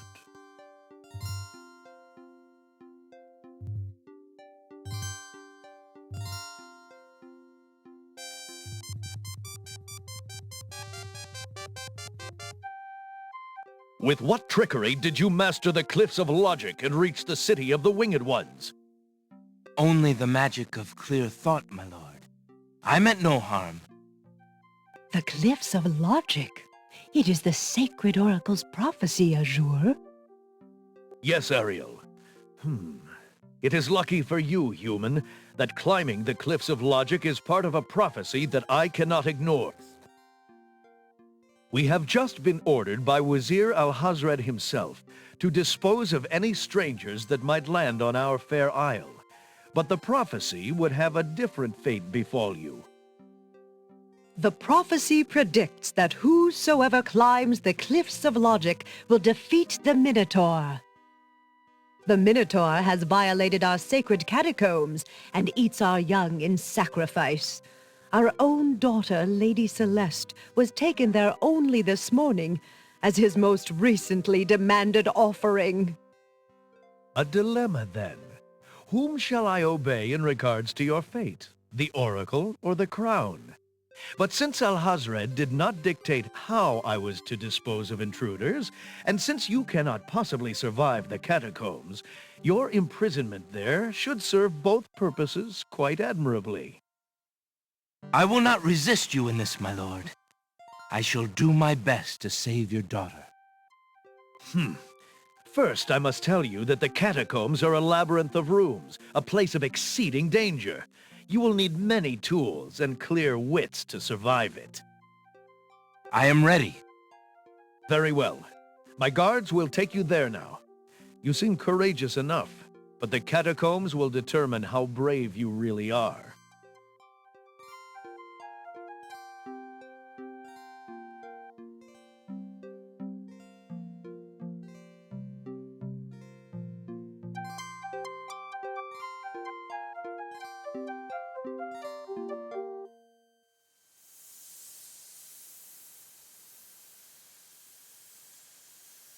Why did you tell Lord Azure you were ready and willing to face the catacombs? No one is ever ready, and only a fool could be willing. And you are far wiser, I suppose, to leave a maiden to die, to not fight this plague on your own people? Bravery and suicide are two different things, human. You will have a chance to renounce your choice soon enough, when you lay trembling under the Minotaur's hooves. We shall see. Thanks for the escort. We only escort you to your death. May the fates make it quick so that you do not have to scream long.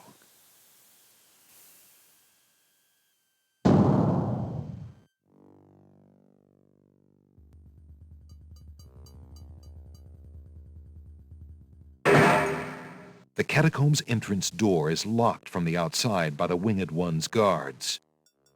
It seems that leaving the catacombs by that door is not an option.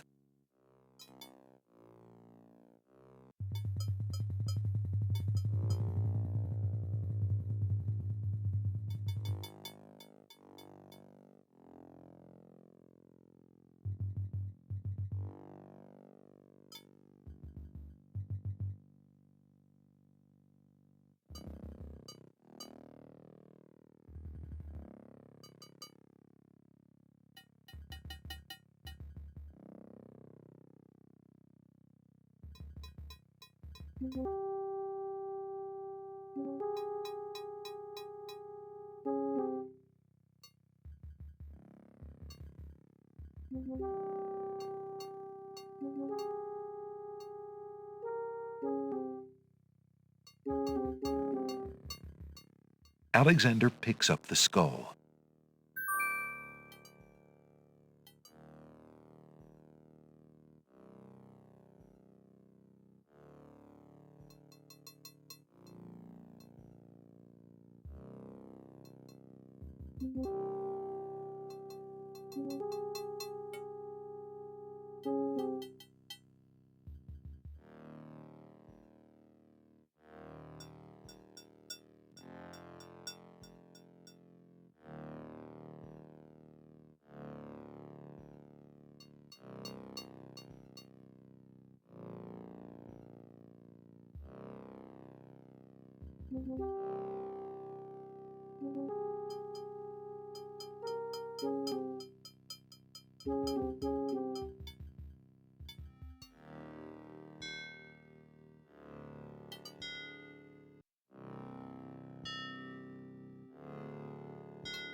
Alexander takes the shield from the wall.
Alexander finds 2 coins on the skeleton's eyes.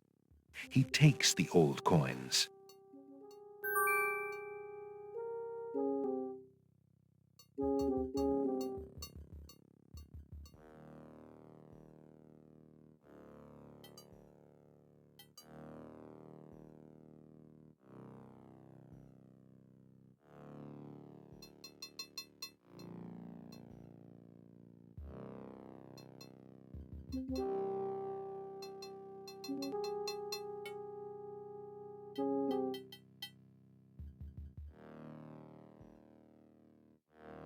It's a trap.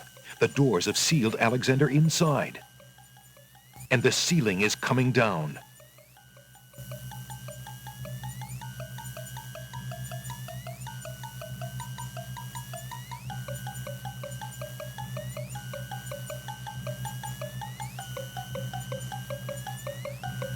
In a desperate move, Alexander throws a brick into the grinding gears. The brick is caught between two cogs. The gears shriek and shudder. The mechanism grinds to a halt. The ceiling is stuck. The trap is sprung.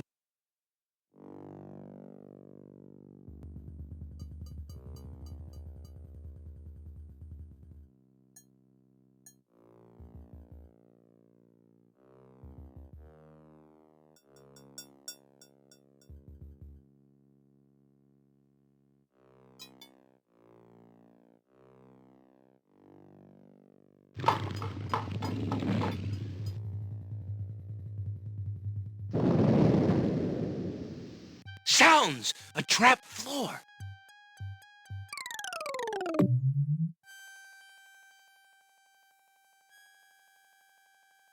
Alexander seems to have fallen to a lower level of the catacombs.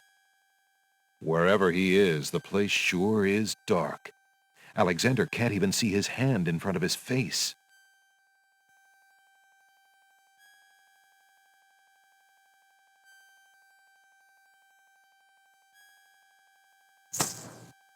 Alexander takes the candle from his tinderbox and uses the flint in the box to light it. Aha! So that's why it's dark in here. A torch is out. Alexander lights the extinguished torch and puts his tinderbox away.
Alexander hears the sound of a wild beast again, this time so loud that the creature itself seems to be in the same room with him. The noises are coming from the other side of the east wall.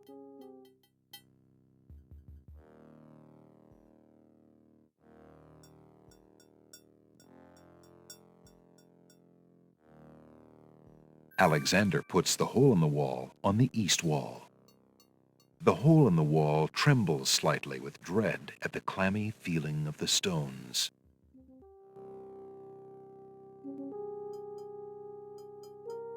Alexander peers through the hole in the wall and sees just another room in the catacombs.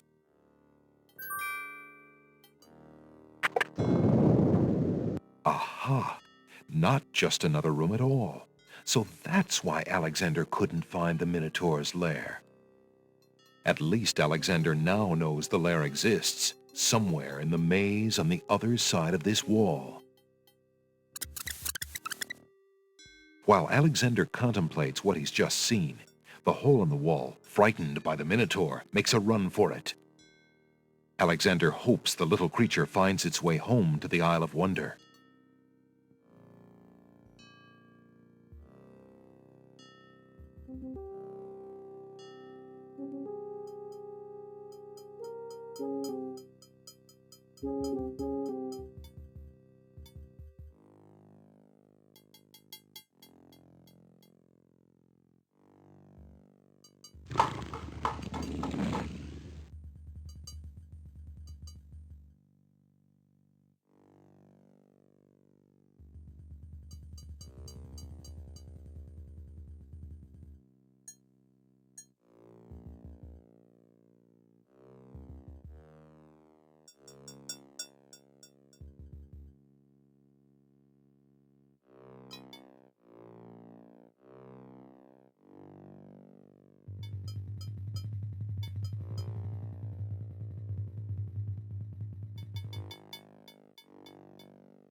Alexander hears the distant sounds of a wild animal somewhere in the maze of rooms.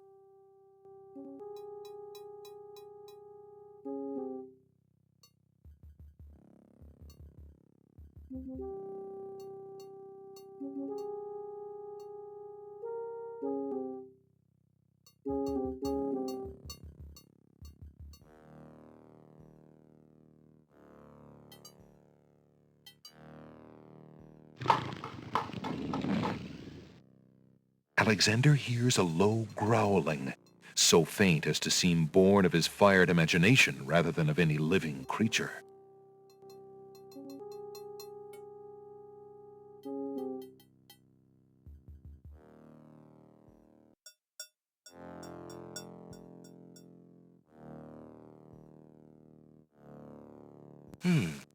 This tapestry looks familiar. Now let's see. I don't feel anything. Aha! A hidden latch. Alexander triggers the little latch. A secret door rolls open.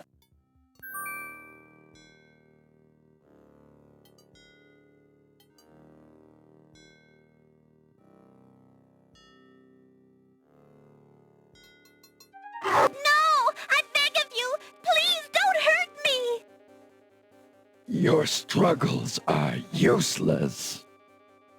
It's the Minotaur, and he's struggling with a Winged One's girl. She must be Lady Celeste. Alexander steps further into the room. The movement catches Lady Celeste's eye. She screams for help. You there, human! Help me! Help! Who dares enter my lair? I ask you to release your captive or suffer the consequences. Never. You die, human. As the Minotaur advances in attack, Alexander slowly backs away. Until he can back away no more. Now where to, little man?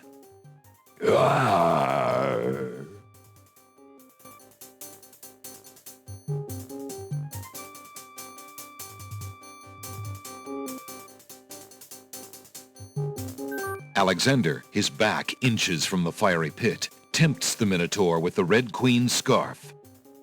Look here, you bully. Nice, bright red. Red. Now you die.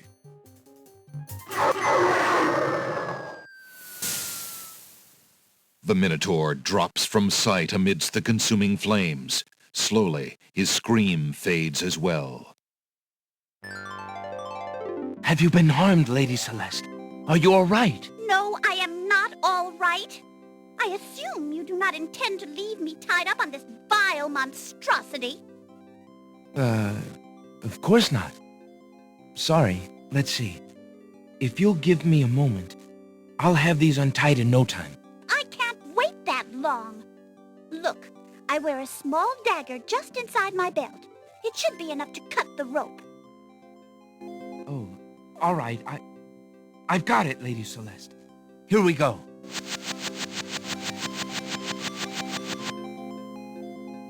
Thank you. You may keep the dagger as a gift for saving my life. That's very generous. Forget it. Do you mind if we just get out of here now?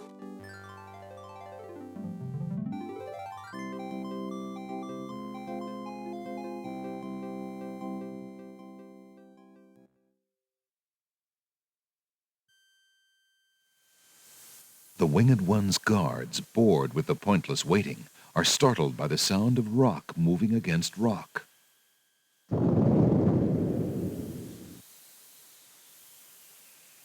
Lady Celeste, quite thee well? I'm quite well, thanks to the bravery of a mere human. So much for your superior intellect. Yes, milady. Now bring him along. I'm going home.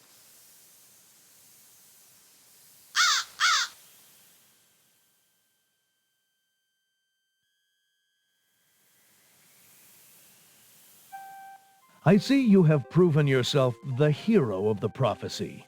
Well, I am expected to thank you for saving my daughter's life, so I thank you.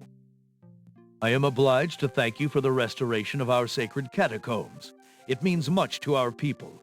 We have already begun the process of clearing the deadly traps from its rooms. It is also my duty to grant you a visit with the Oracle, so this I do. I will grant you the freedom to leave here unharmed, despite my orders to the contrary from the Crown. But there, my obligations to you end. I have no love for Alhazred, but he is my liege, and if Princess Cassima trusts him and wishes to wed him, my guards will take you to the Oracle now. When your time with her is through, I want you to leave the City of the Winged Ones and never return. I don't know who you are or what you want here, but I will not disobey my crown further. I thank you, Lord Azure. I will respect your wishes.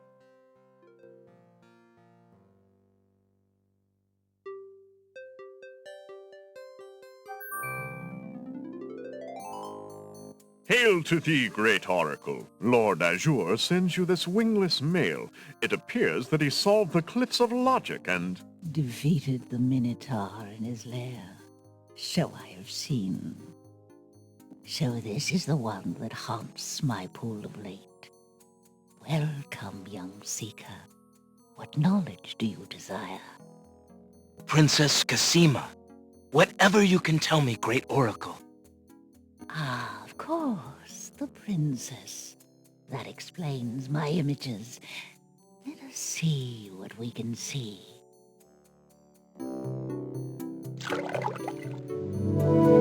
I see a maiden, lovely and pure, but surrounded by evil. She is a rose set amidst bitter thorns. It is her fate to be the pawn of dark powers, and yours to try to redeem her. How? How do I redeem her? Fate is not like the cut of a blade, young one, but rather like the myriad of paths formed when a hammer cracks ice. I will tell you what I can, but what will actually come to pass is up to you. I see that any attempt to reach the girl will force you into battle, a struggle against a dark force. If you lose, your life will be forfeit. Who must I fight? A great darkness surrounds your adversary, preventing me from seeing clearly. I can only make out the shape of a black cloak. But before this final struggle, I see an infiltration, a dangerous game of hide-and-seek in corridors filled with enemies. The risks are high, but it is the only way to reach the one you seek. There is more than one way into this place. Your choice will dictate much. What else do you see, mighty oracle?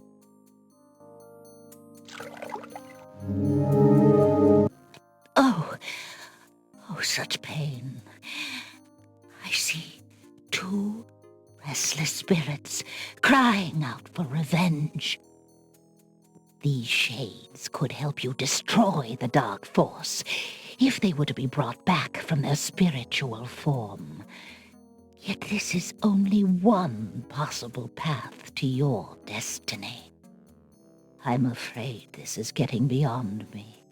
I know very little about the afterlife. I can only advise getting counsel from the druids. Be warned.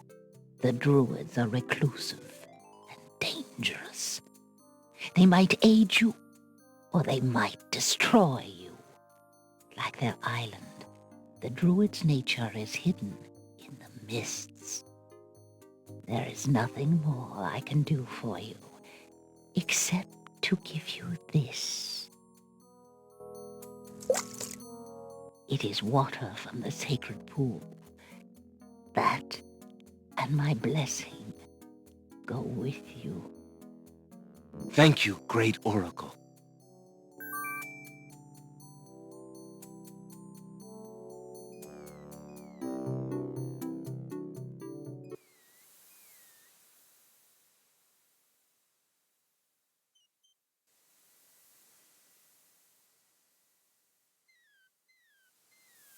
Alexander pulls out his magic map.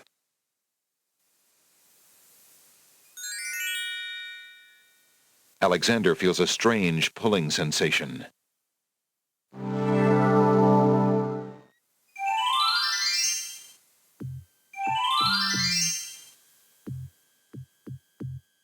From the northeast come the sounds of mysterious drums and chanting.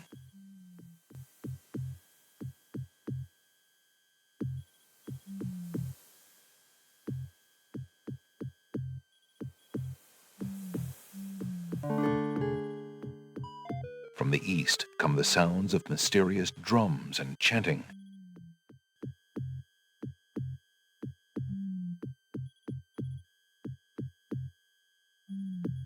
Alexander reaches into the fire pit and takes a lump of coal.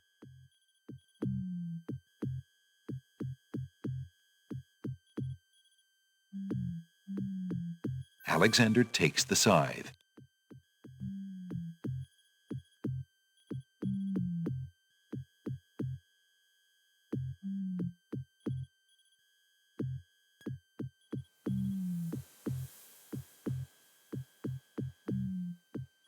Alexander pulls out his magic map.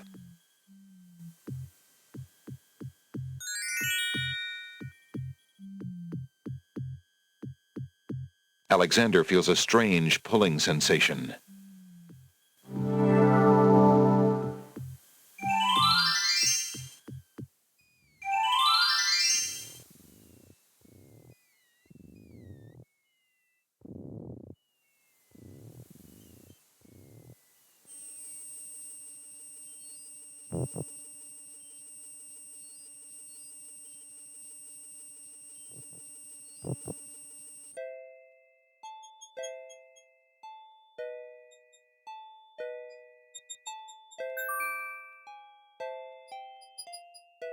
Alexander picks up the bottle.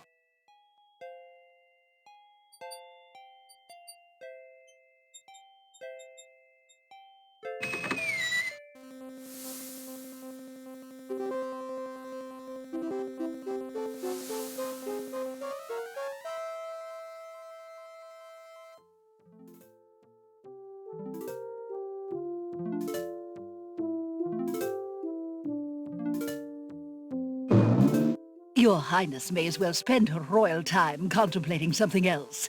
The lump of coal shall be sent to the Castle of the Crown under my name, and that's all there is to it. No, it shan't. Yes, it shall.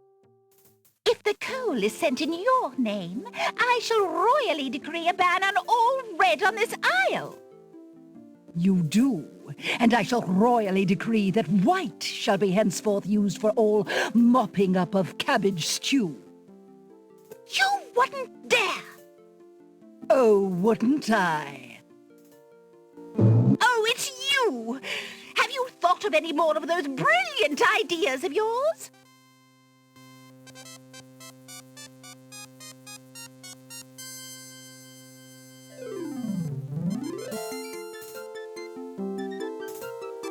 I found the two of you another lump of coal so that you can stop fighting over the one you have. Oh, let me see. A lump of coal. And what a beauty it is, too. Oh, marvelous. Now we can stop fighting, sister.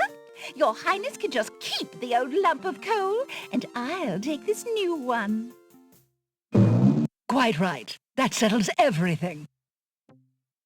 As a token of our endless esteem and royal favor, please accept this magnificent and truly incredible spoiled egg.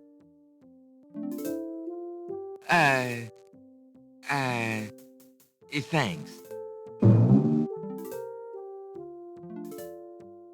Let me see that lump of coal, Your Highness. It is a beauty, isn't it? Why, it's bigger than my lump of coal. Let me have it immediately. Over my dead body, Your Highness. It's my lump of coal, and it is indeed larger and much grander. Just look at that sheen. I demand you exchange with me immediately.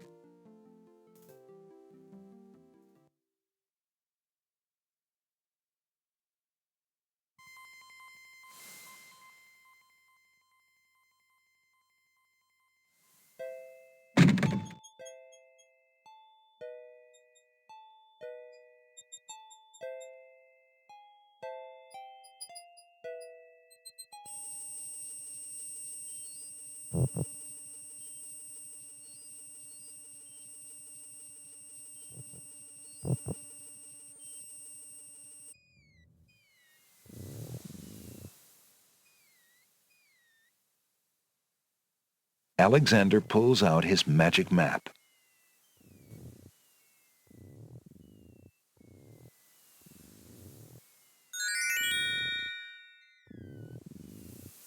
Alexander feels a strange pulling sensation.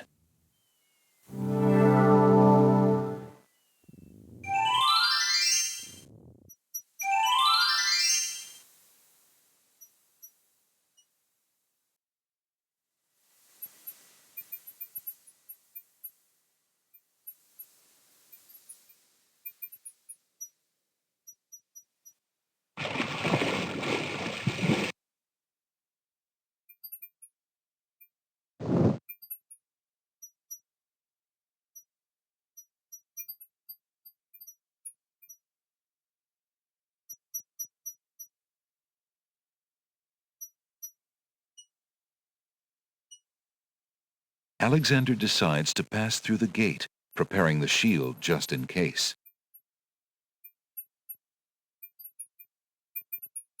The magic arrow completely shatters the shield. Good thing the arrow didn't hit Alexander.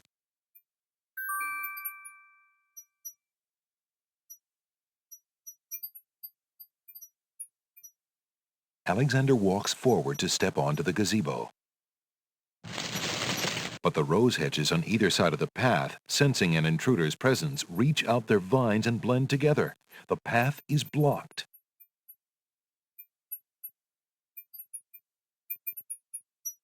Alexander takes a magnificent white rose from the rose hedges.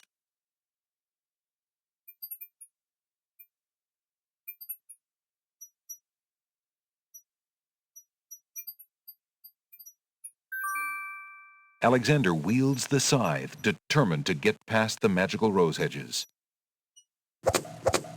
The leaves fly as Alexander tries to cut the branches faster than they can grow back together. He sees light. He's through.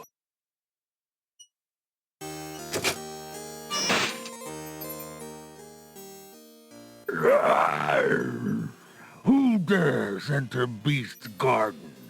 My name is Alexander. I didn't mean to disturb your private garden. No. And yet, monsieur, you could hardly have accidentally broken through the 3 enchanted traps of the Isle of the Beast. I suppose it is simply my nature to break through enchanted traps. You must be a prince, then.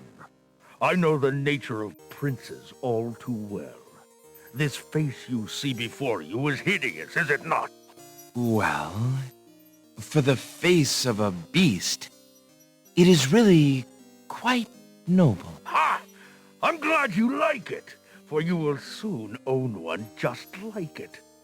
I too was once a pretty prince, caring for nothing but adventuring and rescuing fair maidens. But I rankled one too many evil hags.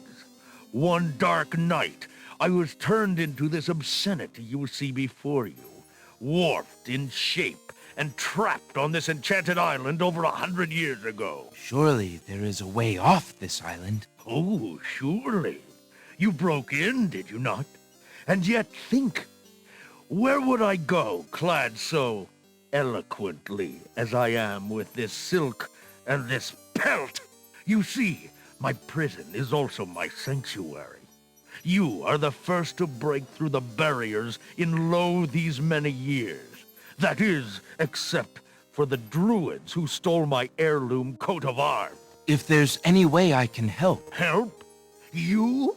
I'm afraid you don't understand. The enchanted barriers were a warning and protection for you more than for me. Your prize for forcing your way past them is to join me in this dire life. By the laws of this sorcery, you are doomed to be trapped in the form of a beast. Your reward for broaching this garden is to be my slave, a slave as beastly as I am. You have only a few hours of humanity left. But that's not possible. There must be some way to break the enchantment. Spells always have a weakness somewhere. The enchantment you are under is tied to my own. Oh, the sorceress left me a way out. But I'm afraid it was only her final bitter joke. You see, I need only find a maiden to join me here, to share my castle, my life, willingly. Take another look at me. You can't help but admire the hag's terrible cruelty and cunning. I shall try to find such a maid, for Cassima's sake. Truly? How determined of you. I personally would not waste my last few hours as a man on an impossible errand. However, you may do as you please. I give you this token. It's my family ring, and the only heirloom I have left. If perchance you should... If you think you have found a maid... I shall give her this ring. Yes, she must accept it of her own free will. By doing so, she accepts me. Not that you shall find anyone, mind you. Your time is short. Count the minutes on your fingers while your fingers you have, pretty prince. Your master will await you.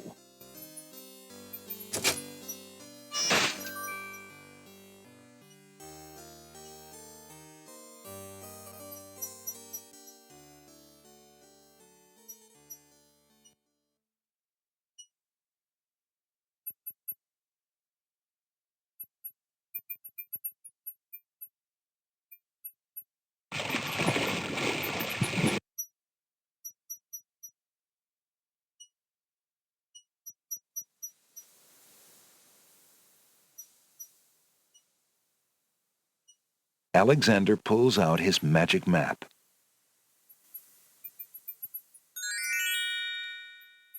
Alexander feels a strange pulling sensation.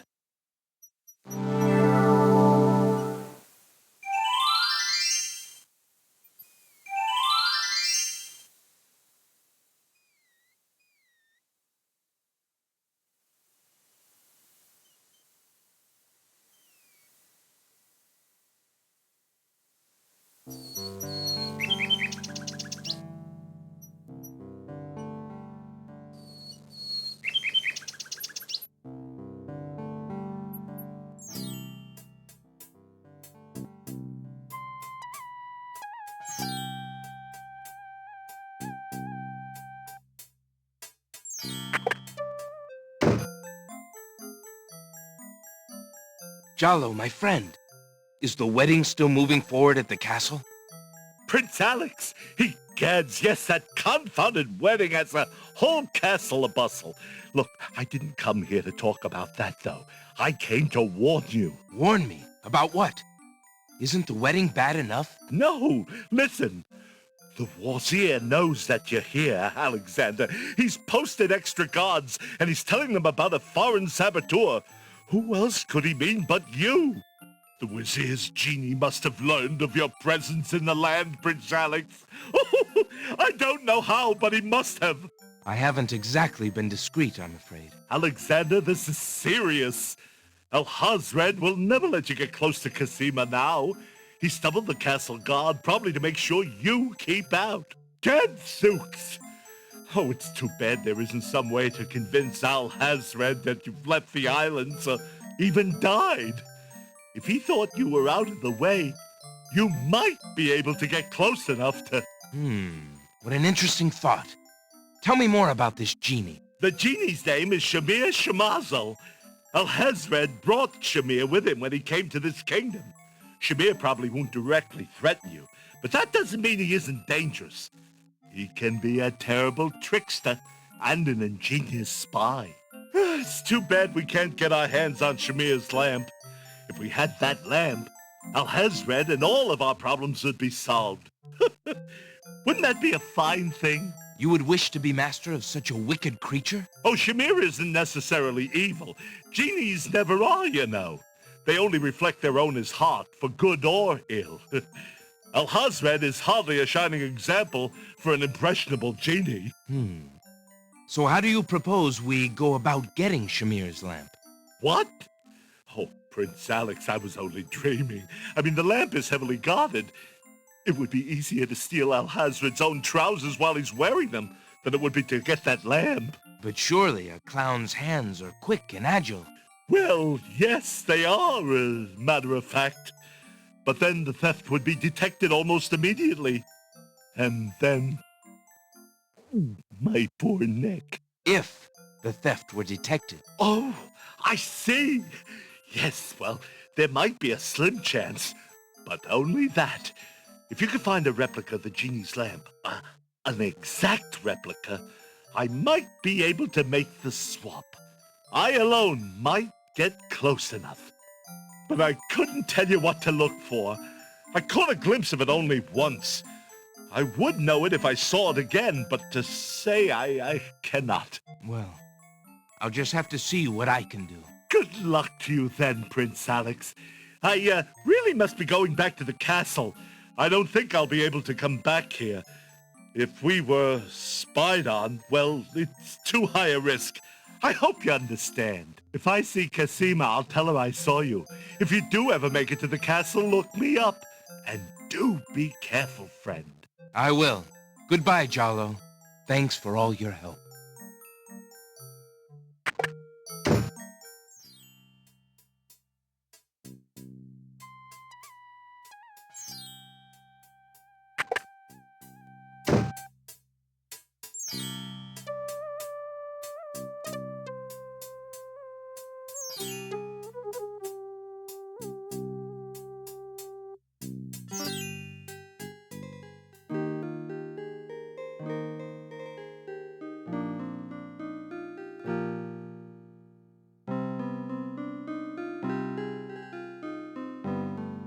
Good day, maid.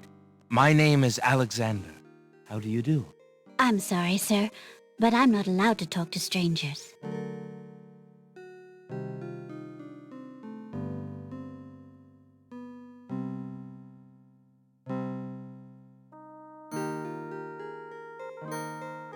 Pardon me, maid. I hope you don't think me forward, but I see that you like roses. I thought you might, perhaps, like a fresh white rose? Alexander can see the conflict in the girl's pretty face as she fights between her distrust of him and her desire for the white rose. The rose wins.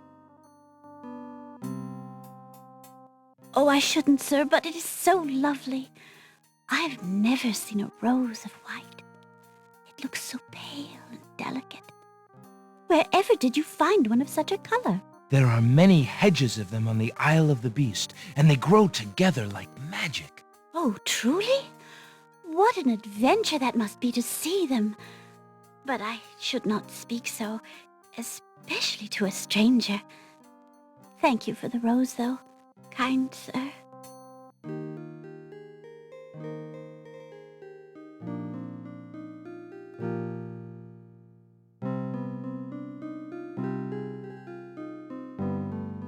Alexander's ring is made Beast's ring. Alexander sees no use for that item there.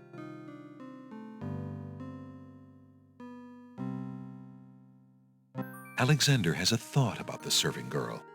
He decides to bring up the subject of Beast with her. Let me tell you about the place where the white roses grow. The Isle of the Beast is an enchanted place. There's a path running through a deep forest. The path crosses 3 magic blockades, set to keep all visitors away. At the center lives a tremendous beast. Really? Magic blockades? How exciting! What kind of a beast? Is it very terrifying and ferocious? It is a beast that walks on 2 legs and dresses like a prince. It speaks with the voice of a man. A beast that talks and wears clothes? How is that possible? Is the beast magic too? Not magical. Enchanted. Beast was once a prince, but a witch trapped him in the form of a beast and set him on the island. There he lives in a castle in the midst of a maze. How terrible! Imagine how lonely he must be. It is a very lonely prospect, isn't it? Oh, I have met him, you see. He is indeed ferocious, but who would not be? He really exists? Oh, how it breaks my heart. If I could, I would tend to such a beast. Such a beast might find comfort in a kind face. Do you not think it so? Oh, I think it's so. I very much think it's so. You would not be afraid of him? Afraid? Maybe at first. But how silly of me to speak so. The roses in this little yard are the only magic I will ever see. I could take you there. In fact, I would owe you my life if you would go. If you truly wish to go. You are serious? I could leave here? Oh, I have always dreamt of leaving. But to actually go... This is the only home I have ever known. Home is a hard place to leave, even if you're unhappy there. But I will go. If I can help him, I must go.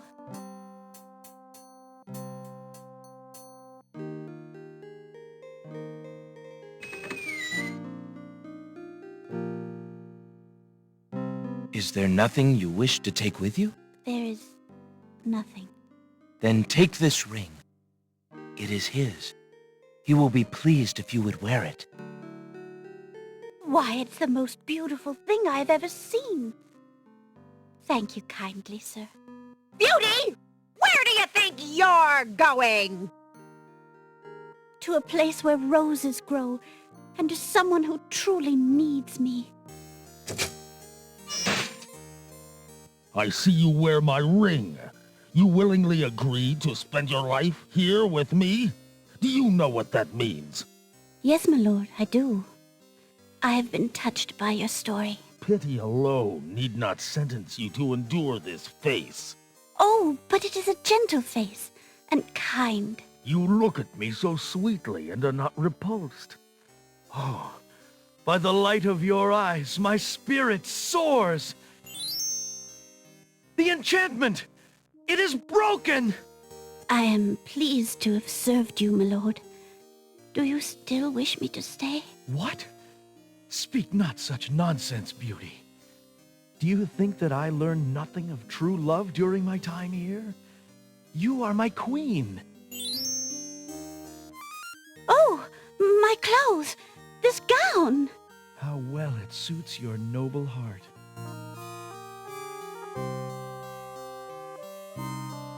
Alexander, how can I ever repay you?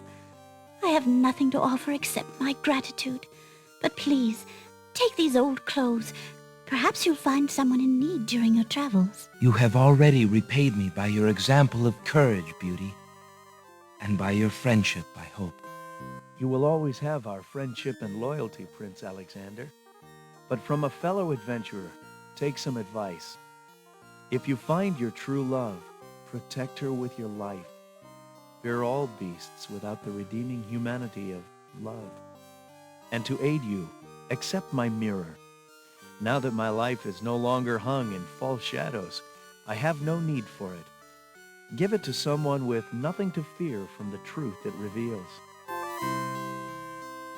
Thank you. I wish you both well. Come, beauty. Let me take you home.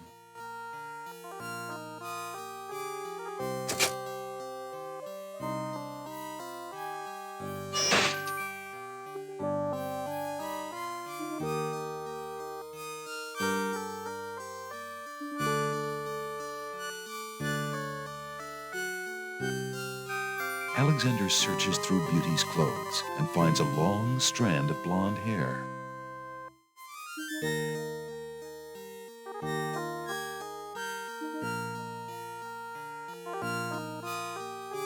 The small vial contains the oracle's sacred water. The water has a crystalline appearance.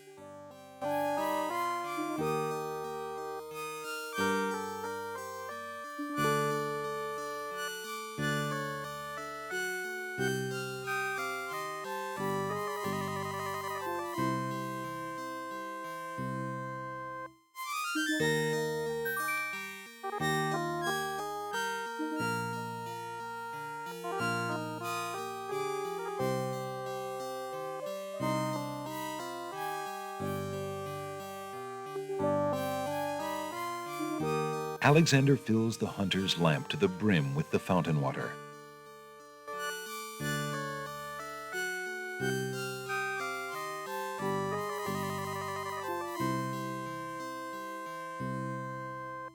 Alexander is carrying a book from the bookshop. The cover says, "Ye Old Spell Book."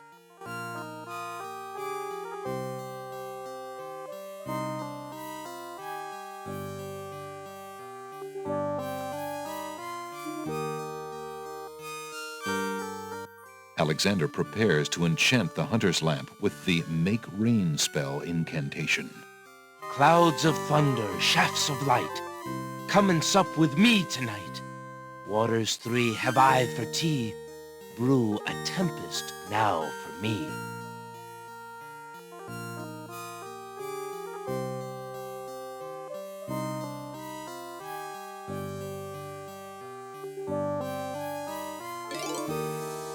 The lamp in Alexander's hand gives a little perk. He hopes the spell works despite his makeshift teapot.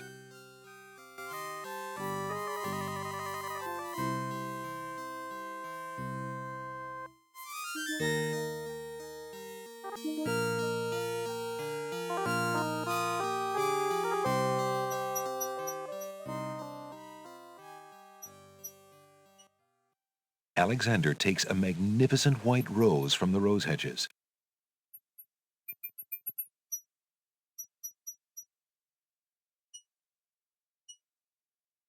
That would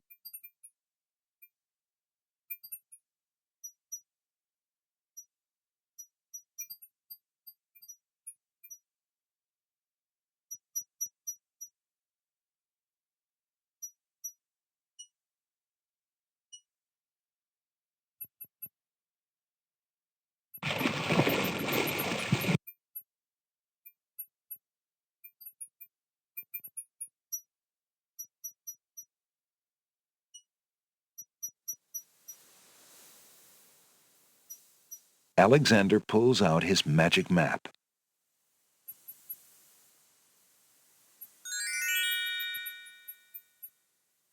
Alexander feels a strange pulling sensation.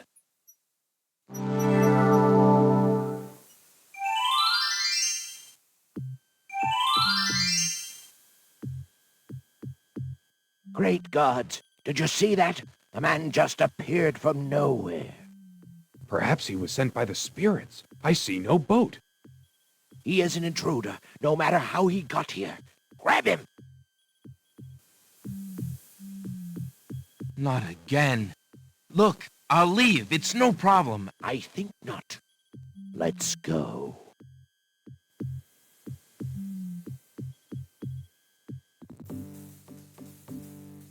Alexander is frozen at the spectacle before him. Robed figures are gathered around a bonfire. Some mystical ceremony is taking place, but as to its purpose, Alexander has no clue. We found a trespasser on the beach, Archdruid. Uh-oh. Archdruid. Now what has Alexander wandered into? This must be the foreigner we were warned about. How appropriate that he should come during our rain festival. Place him in the sacrificial cage. Wait! I must rescue the princess! There's an ancient druid saying, a man who would save others must first save himself. Alexander is pushed into the confining wicker cage.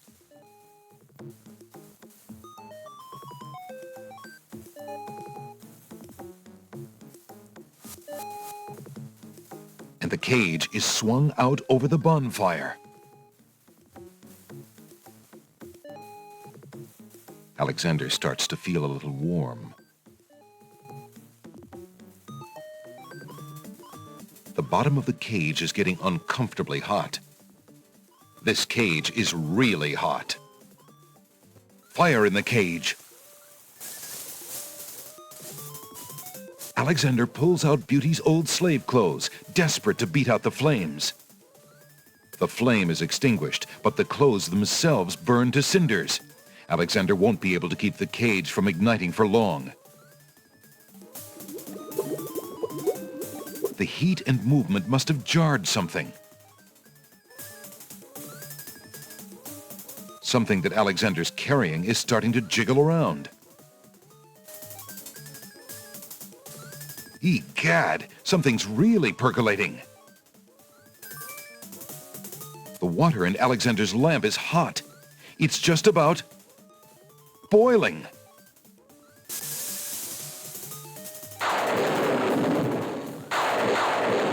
Alexander feels a drop. It starts to rain.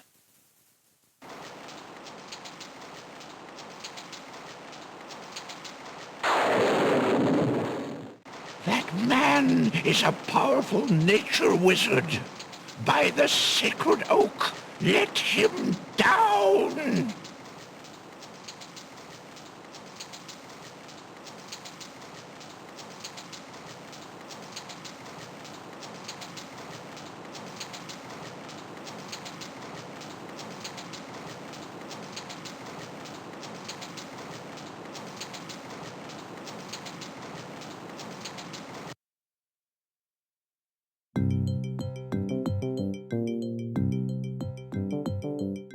I must apologize for our rude welcoming committee. We've been feeling inhospitable ever since the winged ones stole our sacred miniature oak tree. Besides, Wizir Al-Hazred sent a message that we were to watch out for a highly dangerous foreign assassin. I assume you are the one he meant. I'm sure I'm precisely who he meant. I assure you, I mean to harm no one, unless that person threatens the princess. I'm sorry to have disrupted your ceremony, but I'm running out of time. What is it that you seek? The oracle on the Isle of the Sacred Mountain told me I should speak to you about the realm of the dead. She told me of 2 souls in unrest there that I might be able to free. Free souls in the realm of the dead? You're mad! The souls might be able to help me on my mission to save the princess. It's imperative that I do everything I can. The risks are not important. No. And yet getting yourself killed will hardly help the princess. But I will tell you what I know. Legend has it that it is the right of any human to challenge the Lord of the Dead in order to save his own life or the life of another already past. But the knowledge of how to do this was lost centuries ago. I have only heard of one who tried it, a young knight who came to the land of the Green Isles from a distant land long ago. According to the story, he was determined to challenge the Lord of the Dead for the soul of his dead lover. It is said that he tamed the Lord of the Dead's horse, a black-winged, demon-hearted beast named Nightmare. Nightmare sometimes flies to the human world to feed on certain noxious plants. Those unfortunate enough to see her are glad to escape with their very souls intact. Somehow, the night captured Nightmare and rode off on her back, supposedly to the realm of the dead. But neither the knight nor his lover ever returned. If there was a means for challenge, it was lost with the night. I see. Can you tell me anything about the Lord of the Dead? That is a blacker matter still. To the Druids, he is Samhain, Lord of Coldness and Despair.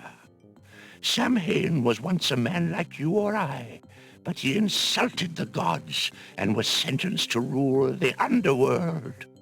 Immortal he is and mateless, robbed of sleep, robbed of movement, robbed of companionship. It is said that he hates all mortals even more for the mortality that he lost.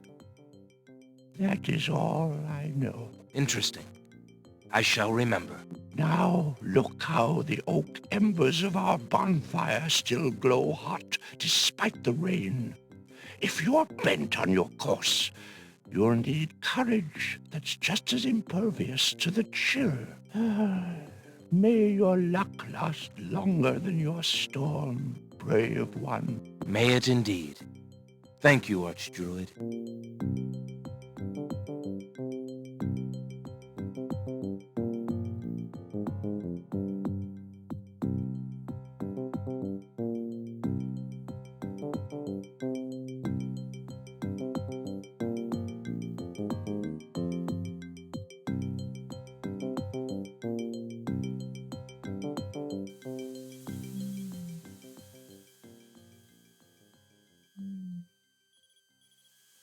Alexander pulls out his magic map.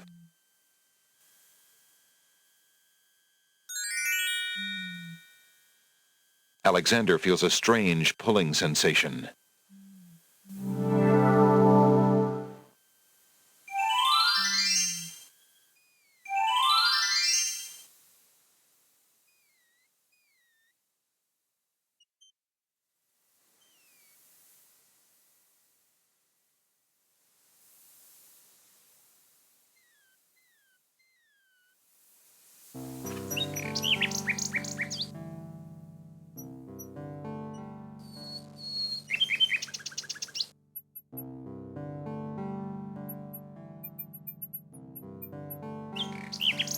Alexander doesn't want to...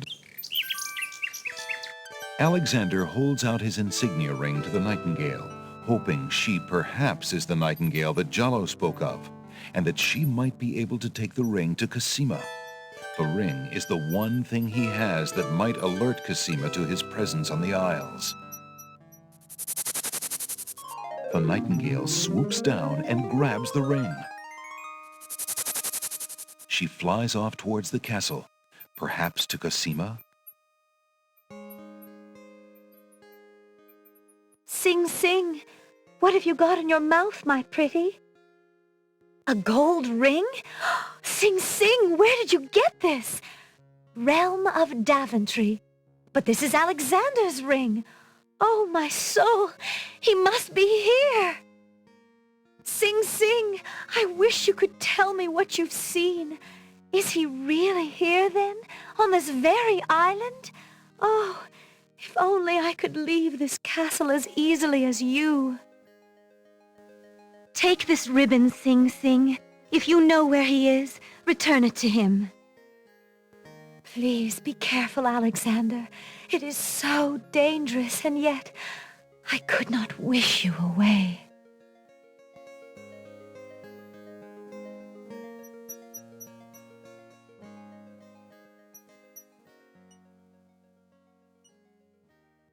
The little bird makes a delivery.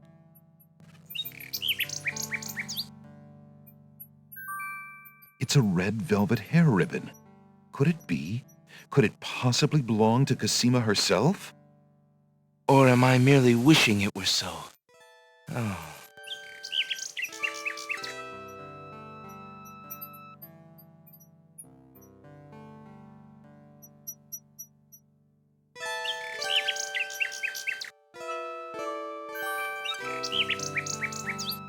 Alexander holds out the love poem, hoping that the bird will deliver it to the same place she took the ring, in the chance that the receiver might truly be Cassima.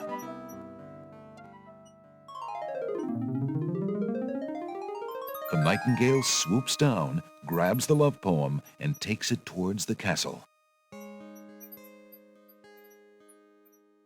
Sing, sing, my sweet, you bring another present. Let me see. It is a poem, Sing Sing. What was it when I looked at you? What power has chained me through and through, and binds my heart with links so tight, I cannot live without the sight of you? Oh, Alexander. I was hoping he'd return to you. Take this to him while he waits. Hurry, my fleet one.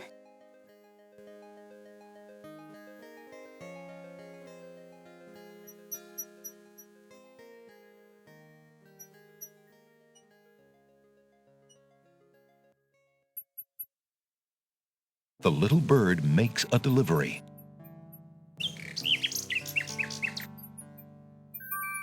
It's a note. Dearest Alexander, I cannot believe you are here, my friend. Please, please be careful. Abdul isn't about to let anyone interfere with his plans. Watch out for Abdul's genie, Alexander, and do not do anything rash. I am not without resources, and I will prevail if I can only find some small means of defense. Do nothing to try to get to me. You must not be endangered again for my sake. Greatly in your family's debt, Cassima. Alexander's hand trembles as he reads the note. For the first time in his long search, he has heard her voice again, if only in writing. No words of love, only friendly concern. Friend. Is the maiden merely shy, or does she regard him only as a brother?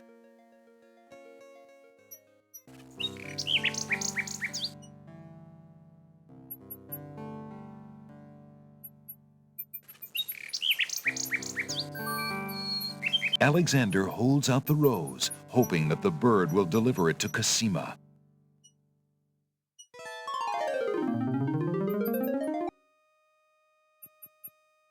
The nightingale takes the rose and heads for the castle once more.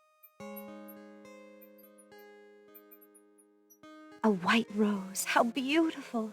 It must be from Alexander. How I wish that I could see him with my own eyes, but Abdul will never allow it. He only risks capture by sending me these things, dear to my heart though they are. Fly elsewhere, my pretty friend. Do not endanger Prince Alexander again by taking tokens from his hand. Forgive me, Alexander, and forget me. I cannot return your love, for fear that I shall never leave this castle again.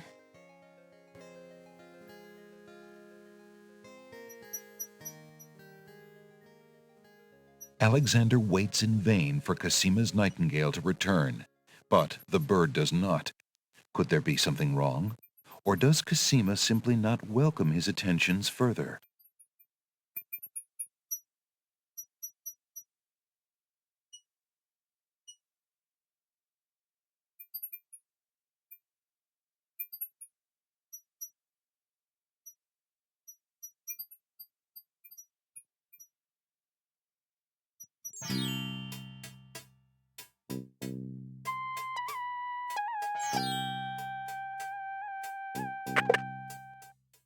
Good day, Prince Alexander. The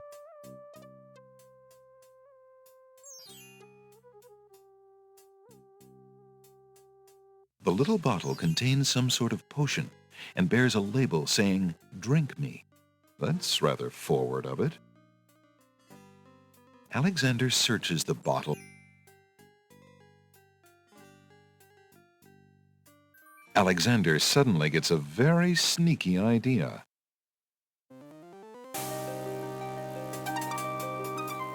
I can't go on anymore. Without Cassima, I'd just rather not live. Prince Alex, no! It's true. The Wazir has beaten me. I give up. Poison is my last resort. Stop!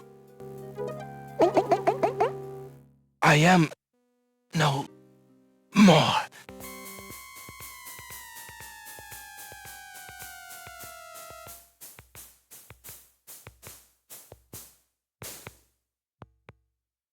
Oh, what a waste. The poor young fool.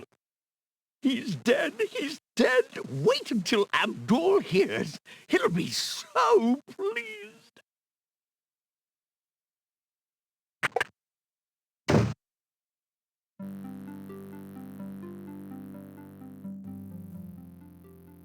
I told you not to pop in like that. You can learn to knock like everybody else. Sorry, Master. I couldn't help myself. I have great news. Well, what is it? Prince Alexander is dead. He killed himself in despair over losing Cassima. What? Are you positive? That young man has proven to be most devious. I saw the whole thing myself, Master. He was really and truly quite dead. If what you say is true, it shall be most convenient. You've spent enough time on that little irritant. We must start thinking about the wedding. Anything, Master. Oh, I do love weddings. Well, we do want you to look your prettiest, don't we? Now, Shamir Shamazel, to the lamp with you. Prepare yourself, as we discussed.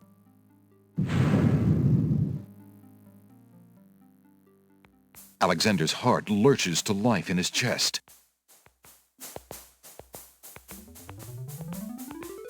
Prince Alex! But you were... Sorry, friend. I was doing a little acting, I'm afraid. Ah, of course, the strange cloaked man. You are quite clever, and a bit too exciting for an old man.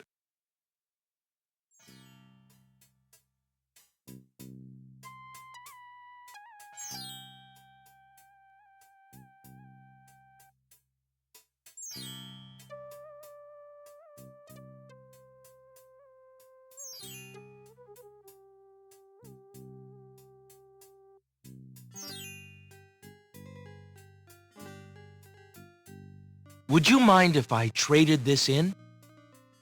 Of course, Prince Alex. Please choose something in exchange for the items on the counter. Alexander looks closely at the items on the counter to make his selection. I think I'd like the painter's brush. Very good, Prince Alex. The painter's brush it is. May your painting go well. Feel free to bring back the brush at any time. Thank you.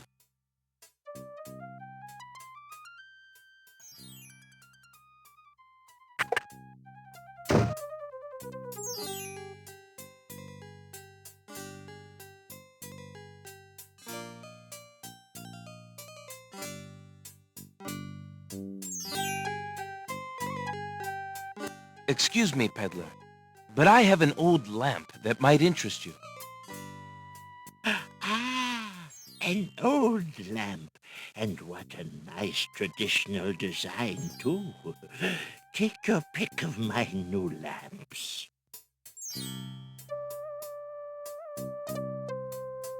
Ah, a fine choice, my son. Here is your new lamp.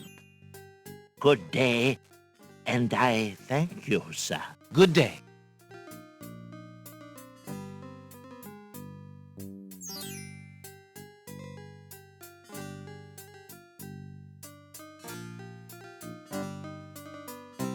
Drat!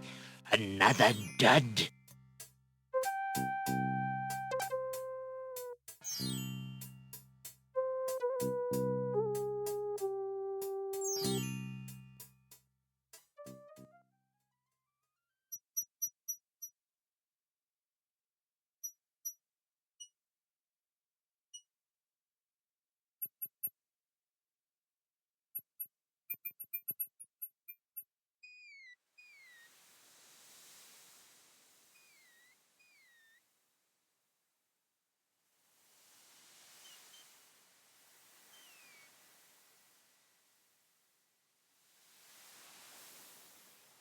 Alexander pulls out his magic map.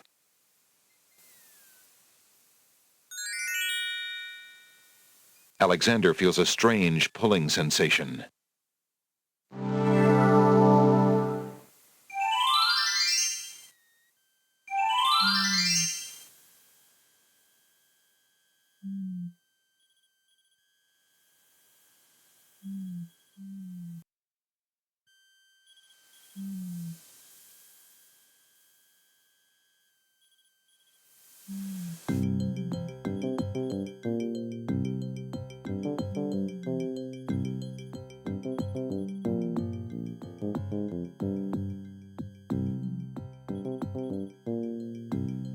Alexander scoops up some of the red-hot embers in the ancient human skull.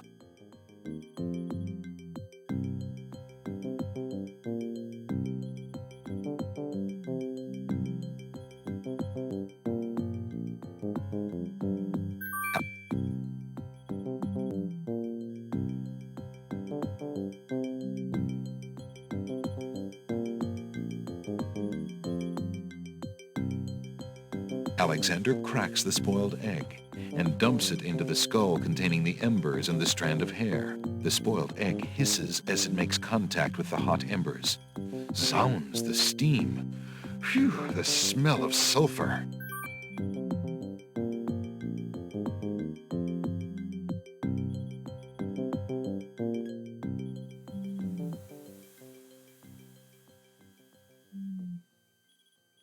Alexander pulls out his magic map.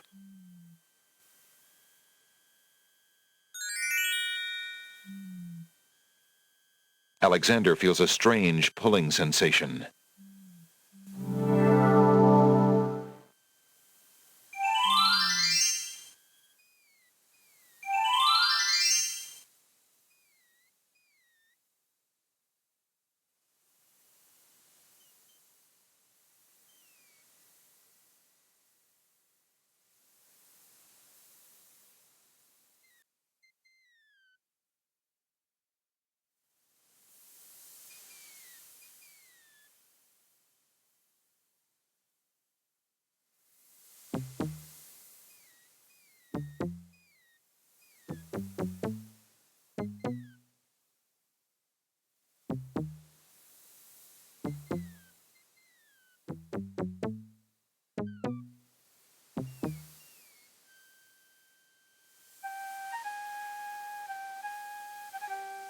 Alexander arrives at the top of the cliffs, somewhat winded after his long but uneventful climb.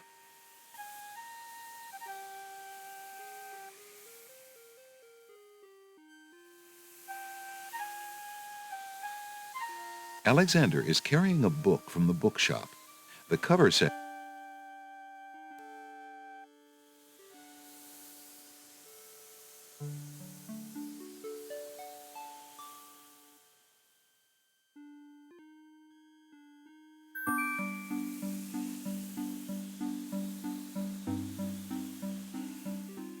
Alexander solemnly speaks the incantation over the skull.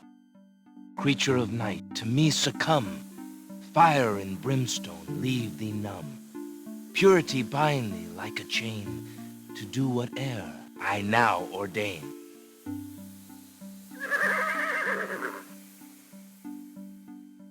Nightmare flares her nostrils at the scent of the fire and brimstone. That's it! Come on! I need passage to your homeland, fiery one. Unable to resist the power of the enchanted smell, Nightmare approaches Alexander. Her eyes appear glassy and sightless. In her hypnotized state, she is unaware of the human so close to her flank, or of anything at all except that marvelous smell. Now ride!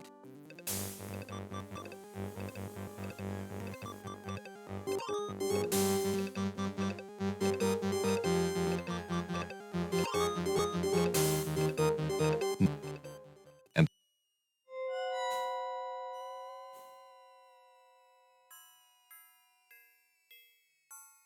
who are you, grieving spirits? I am Queen Ilaria of the land of the Green Isles. And this beloved spirit is my husband, King Caliphan. We were murdered in our beds by our trusted vizier. Like a viper, he snuck in during the night and stabbed us in our sleep. Now my husband's soul is broken, and he will not speak. Then you are the ones I seek. Are you not the parents of Princess Cassima? Our daughter! Have you news of the princess? I know that she is alive and safely back in her kingdom after being rescued from Mordak. But I'm afraid I have not personally seen her. Alhazred is keeping her in her room in mourning for you. I am glad to hear of her return, but she will not be safe alone with that devil. Oh, that we could be there to protect her. Cassima, how I fail thee. My poor husband will never rest while our murder goes unavenged and our daughter is in danger. I came to take you back with me. Your people are still loyal to you. They need to know about the Vizier. Cassima needs you too.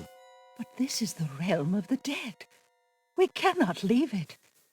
Nor, for that matter, can you.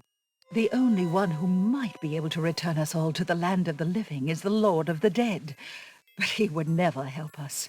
He has no mercy. I might be able to convince him. I must try. Then take this. It is my ticket to the underworld. There you will find the Lord of the Dead. I cannot use the ticket as long as I'm chained here. And if we cannot be avenged, I will never be unchained. Thank you. Perhaps it will save us all. Be careful, young man.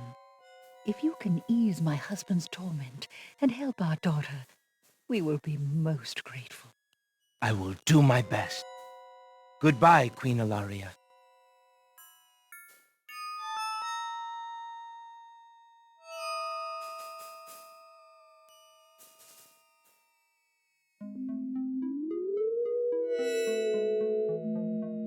Why do you not rest, sad spirit? Rest?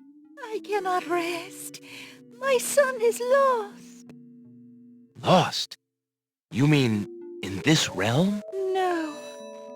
His spirit is stuck in the land of the living, probably looking for me. But I cannot leave to go show him the way. My poor Ali.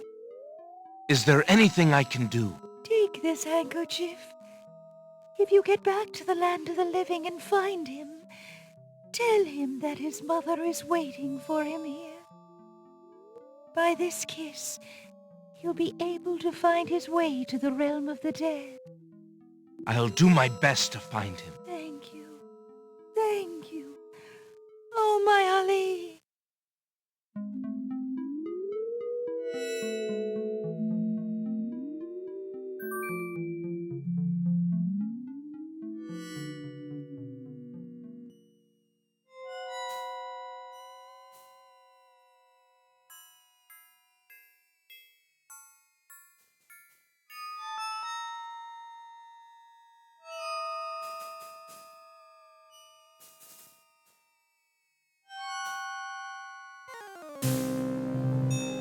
The skeleton to the left of the path hands something to the spirits that approach the underworld entrance. Ticket, please. Next.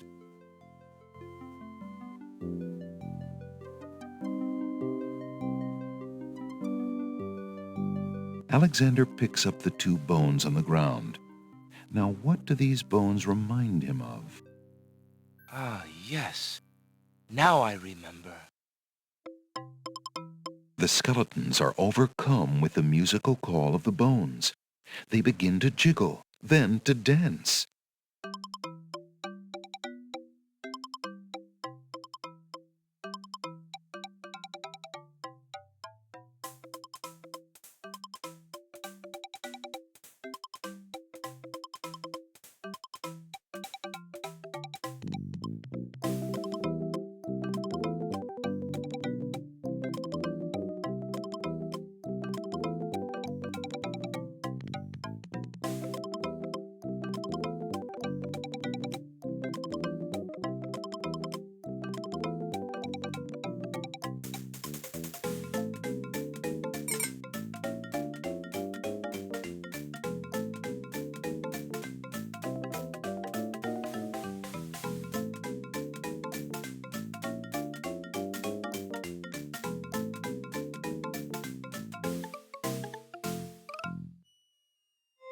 Alexander finishes his tune, and the skeletons resume their posts.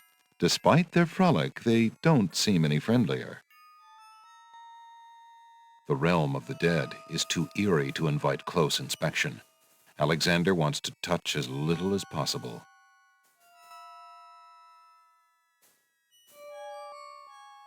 Alexander picks up the skeleton key.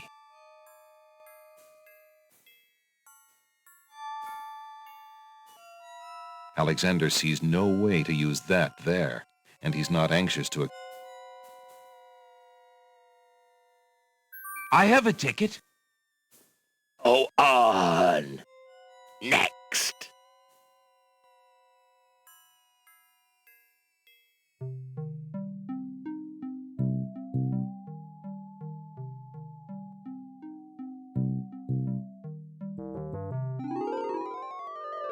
Apparently, Alexander's not the only one who's curious about the body on the path.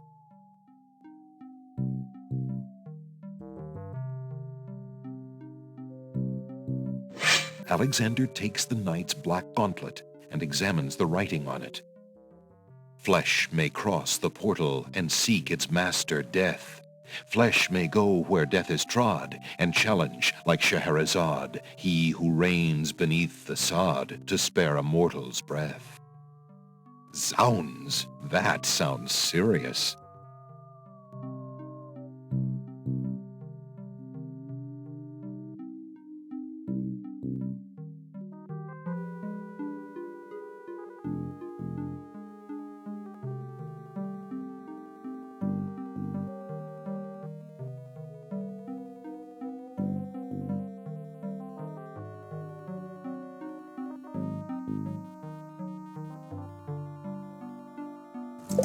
Alexander scoops a little of the river Styx into the teacup with the swamp ooze, being careful not to get any of the black water on his skin.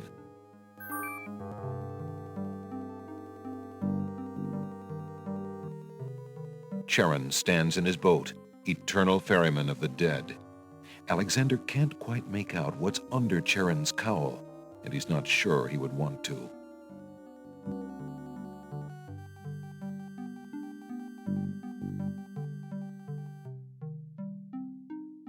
Will these coins do as fare for passage? Charon accepts the fare and waves Alexander onto the boat.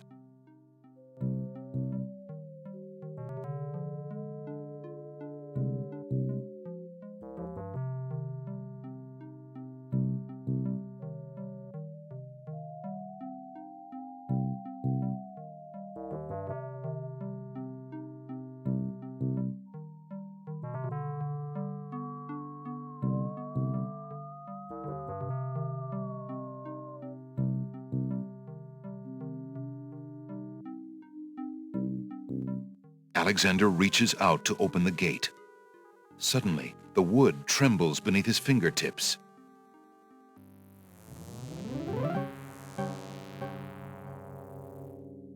What touch has awakened my sleep? I smell the blood of a mortal. Reach out thine hand again, fleshy human, that I might devour it. It has been centuries since I last ate.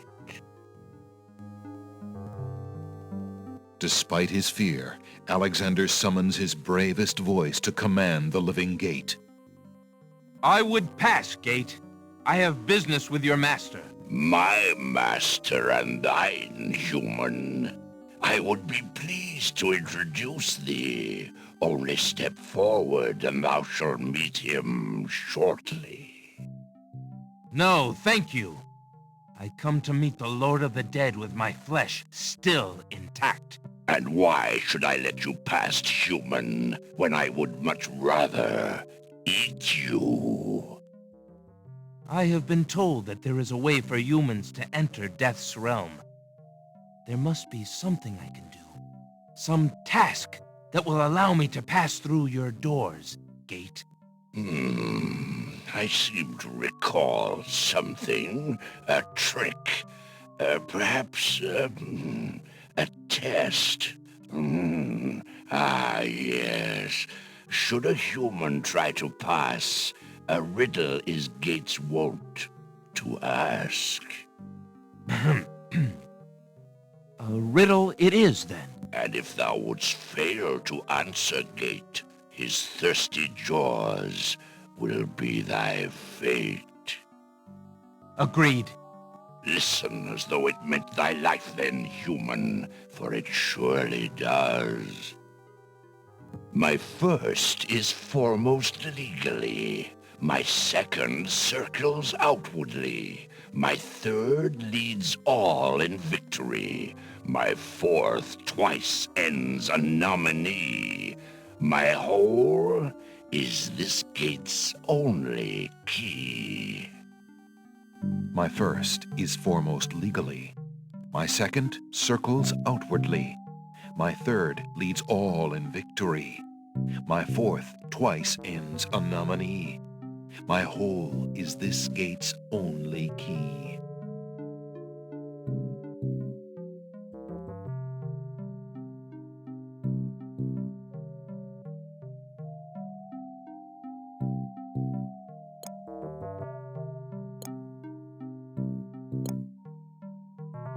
The answer is love. Ah, thou traitor of the mortal plane! How didst thou guess love? That riddle should never have been solved. Love is unknown in this realm. Love cannot be banished, even from this place. There are spirits still pining of it on the surface above. Still less can it be banished from my heart. Enough! Burden me not with thy poetry. Pass through, and quickly, before I change my mind.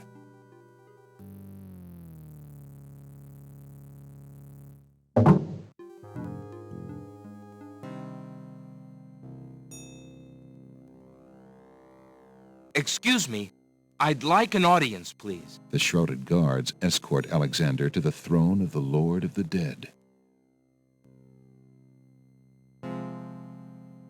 Why have you entered my domain, still wearing your flesh? If you are so anxious for death, you might have found it easily enough in the land of the living. But since you are here, you are most welcome to stay. Kiss my hand, and you will be one with the spirits. There will be no pain.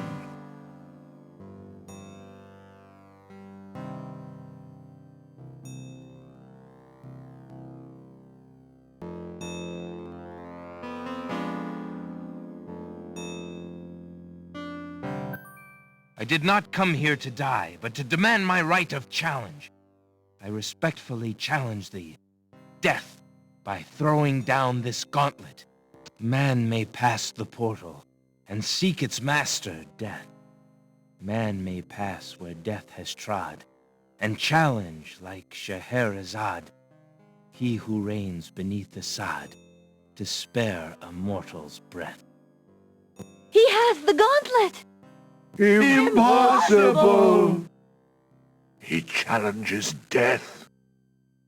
Who are you to challenge death? A man of flesh is all I need to be, my lord. And what is it that you seek with this challenge? The soul of some dead maiden? I seek the souls of King Caliphim and Queen Ilaria of the land of the Green Isles. You would save 2 human souls and emerge alive from this realm yourself? That shall be a difficult challenge indeed. The tomb does not open its doors lightly. Either all 3 of us leave, or none go. Very well. Then let me think of an appropriate task. Ah, yes, I have it now. Your challenge is this. For thousands of years I have sat upon this throne, I have heard every sad tale that can be told by human lips. I have seen tragedies that ended empires, injustices that defy reason, love that would light the very stars turn cold and hard. I have seen torments that cannot possibly be borne, and yet must be for centuries. This thing I have never done. I have never shed a tear. Make me cry, thou man of flesh. That is my challenge. Make death cry? Sooner could he turn sea to stone, or fire to ice.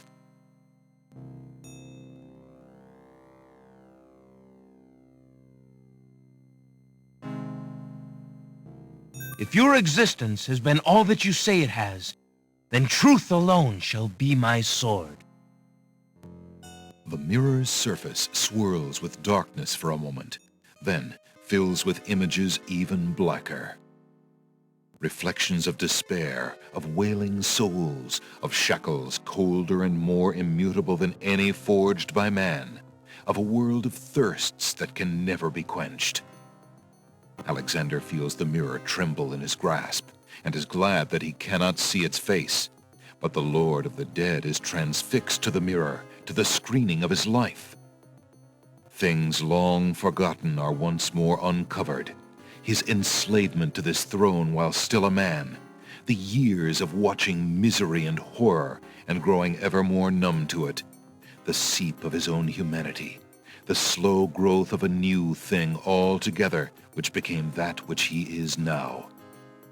His is an existence that has no possibility of redemption, no end. The surrounding spirits draw away in pain. The truth is so sharp it stabs, so intense it sears. Take it away. Make it stop.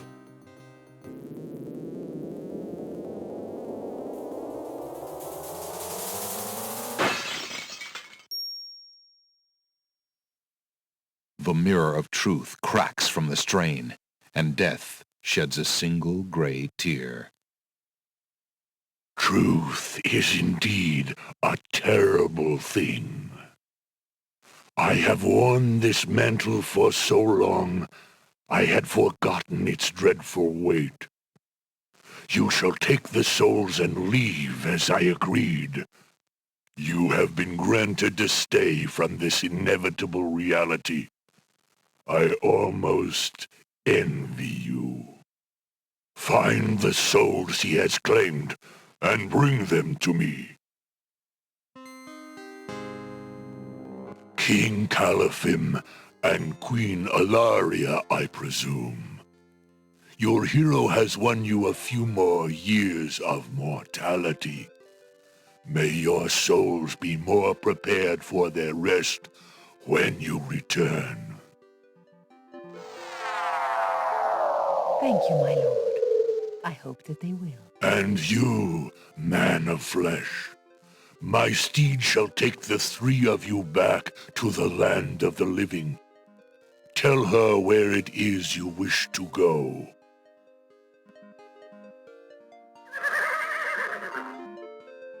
Until we meet again, then, I assure you, we will meet again.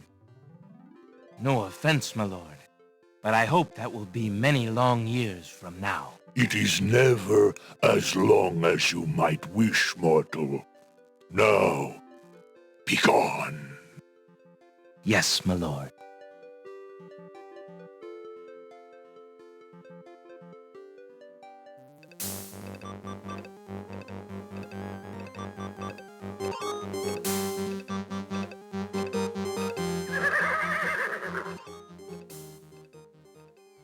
Are you coming, Majesty? Alhazred's treachery must be handled carefully, Alexander. Alari and I must go gather our allies and form a plan. Watch over Cassima. Make sure she comes to no harm. We will return as soon as we can to take back all that has been stolen from us. I will keep her safe until your return. Thank you, son. Your love for our daughter must be deep indeed for you to have undertaken death itself for our sakes. Indeed. May we succeed in what awaits us, and live long together as a family.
Alexander dips the large black feather into the teacup and stirs the contents gently.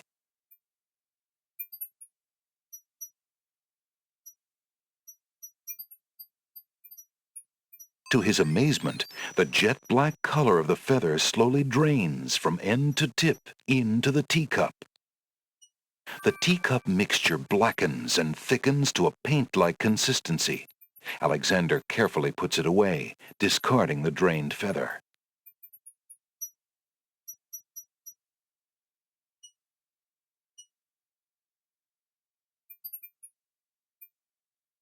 Feeling artistically inspired, Alexander decides to make use of the large blank castle wall.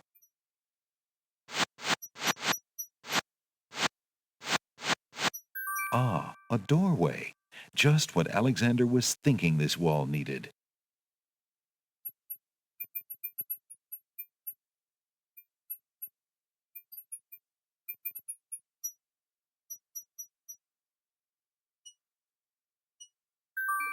With trepidation, Alexander gathers his strength for the enchantment of the painted door. Magic paint, black as ink. Bring to life what I think. Make it real what I draw, according to this spoken. The spell worked. The door has magically solidified. Eager to be inside the castle at last, Alexander opens the enchanted door and steps inside. The magic paint door fades back into the wall. So much for an easy exit.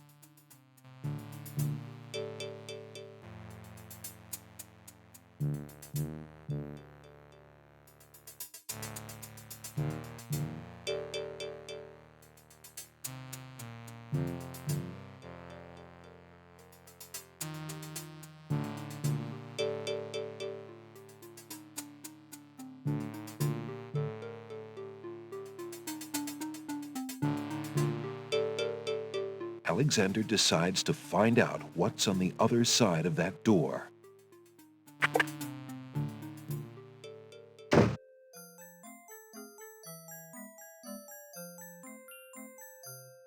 Prince Alexander, I can't believe it!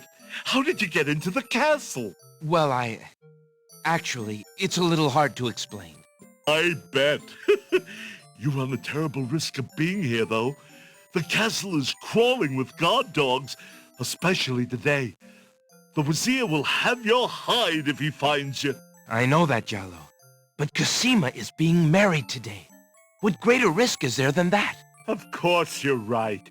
Young love. I forgot what heartburn it is. But what are you supposed to do about it? I've got to try to see her. Maybe even stop the wedding. Is that all? And here I thought you would try something dangerous.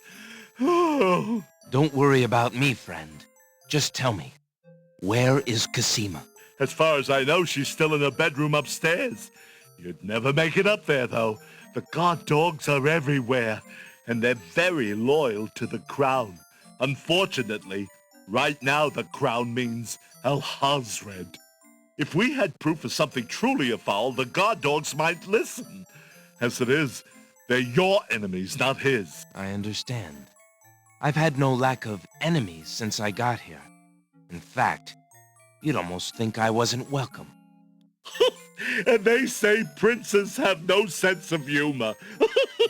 Well, I can see there's no putting you off. For Cassima's sake, I wish you luck. I'll be here if there's anything you need. Thanks, Jalo.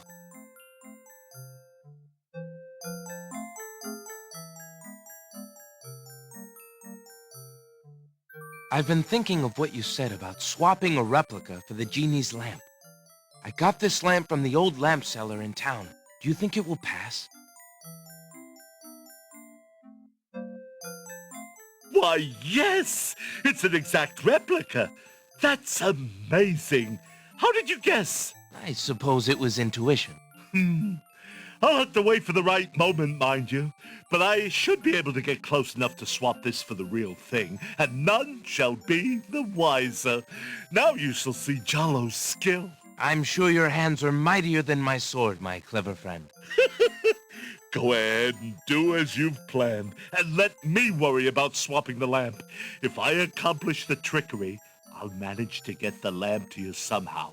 You never fear. I have faith, Jalo. You are a true friend. Oh, shucks. I'd do anything for the princess.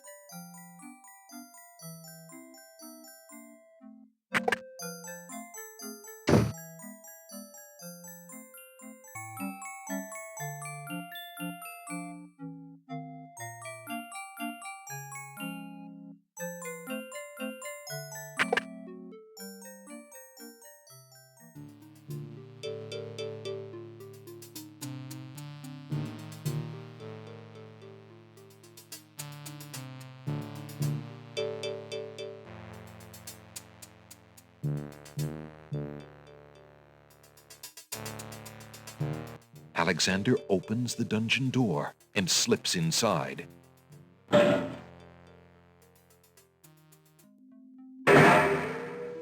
Mother? Mother, where are you?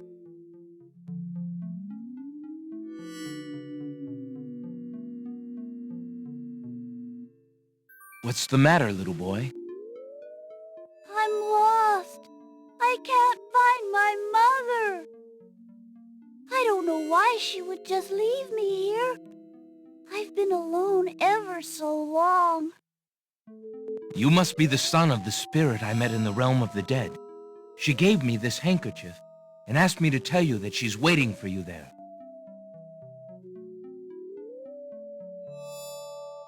It's Mama's. It even smells like her. I can feel her now. I know where to go. Wait. Before you go, is there anything you can tell me about the castle? I like to play in secret places. In the basement behind the Man of Steel is a door. Nobody except me knows it's there anymore.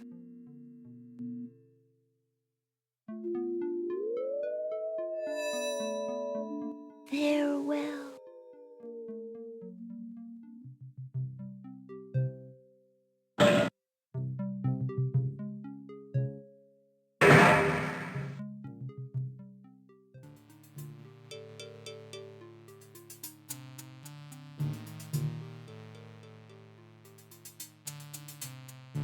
Remembering what the little boy ghost said, Alexander experiments with the suit of armor. He pushes down, then pulls up on the knight's right arm. A secret passage.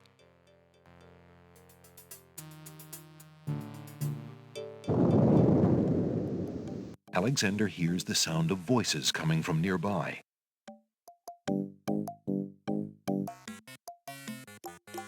Alexander peers through the chink in the wall. Captain, I've been hearing rumors from the guards who've been watching the princess.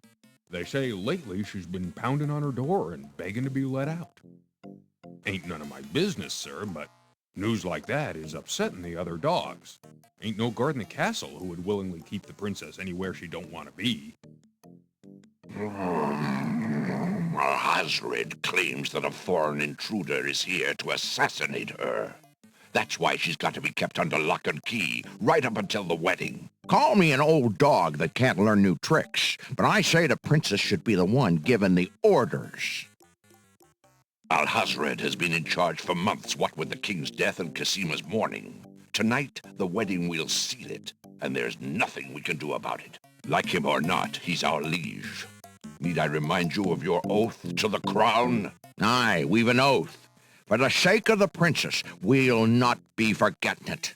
He'd just better treat her well.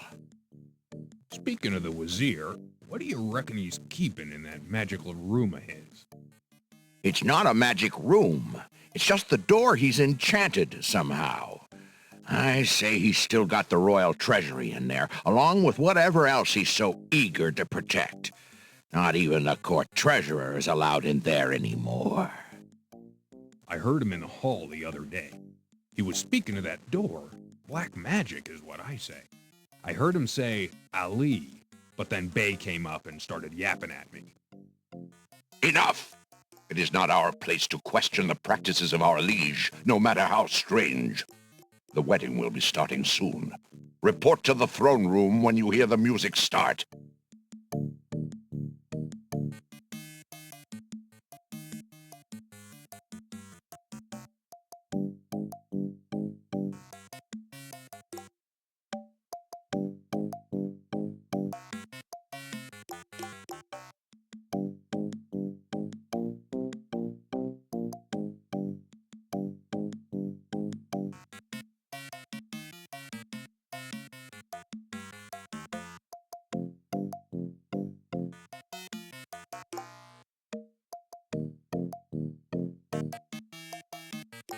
Phew, that was a climb.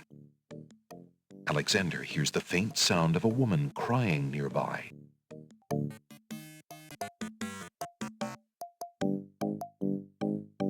Alexander peers through the chinks in the wall, trying to locate the source of the crying sounds.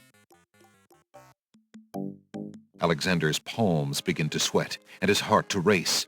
It's Cassima. He's found her. Psst! Princess Cassima! What? Who's there? It is I, Alexander. I'm here behind this wall. My, how suave that sounds. Alexander?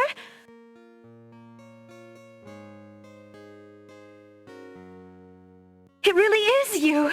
Oh, I knew you were close by, but how did you get inside the castle walls?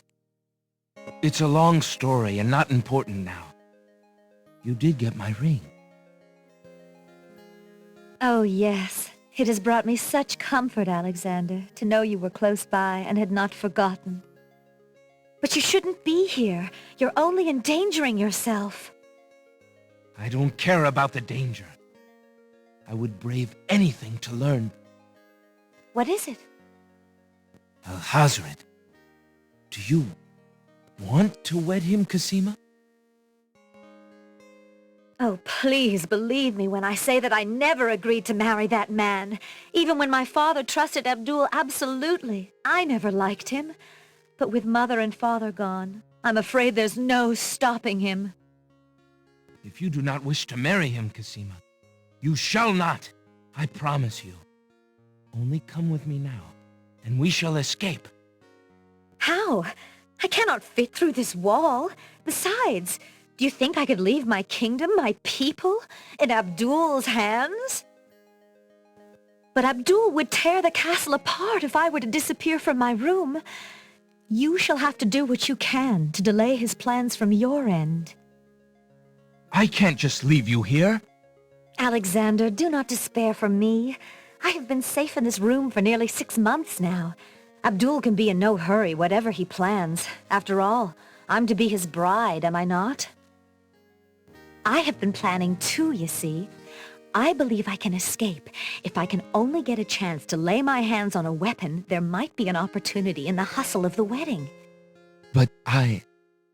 Shh, just a moment more, then you must go. let us not waste time with words. Please, let me just look at you, dear Alexander.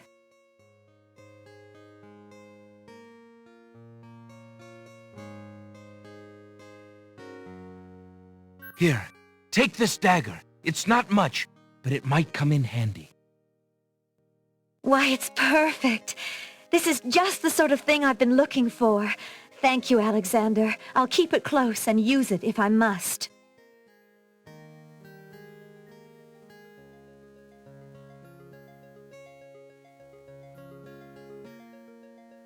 Oh no! Someone's coming! The lock on Cassima's door rattles abruptly. Alexander, hurry! Step away before they see you! Alexander hears scuffling and a woman's brief cry from the other side of the wall. Then, silence.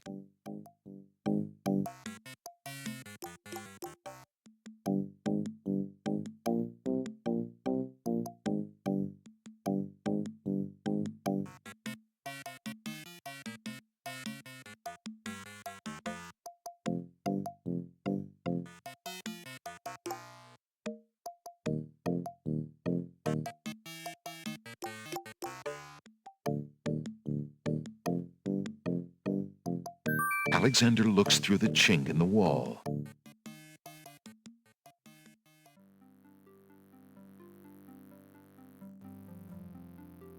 Dear Shadrach, salutations from the Society of the Black Cloak, etc., etc.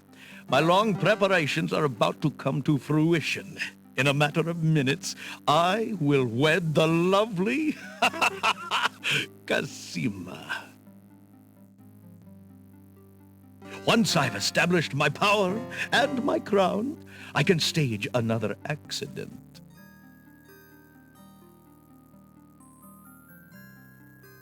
The princess has proven infuriatingly stubborn, as you know.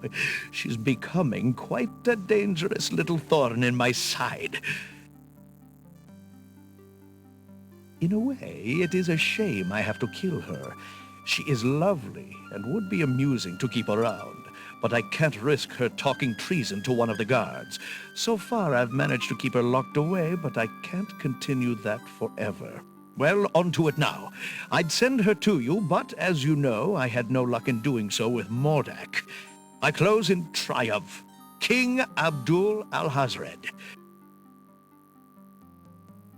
I think it's about time to see if Shamir has taken care of the wench as I asked. It's almost time for the wedding.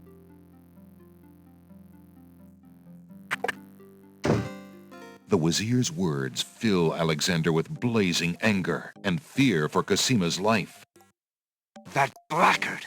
That murderous swine! He'll not have his way if I have anything to say about it.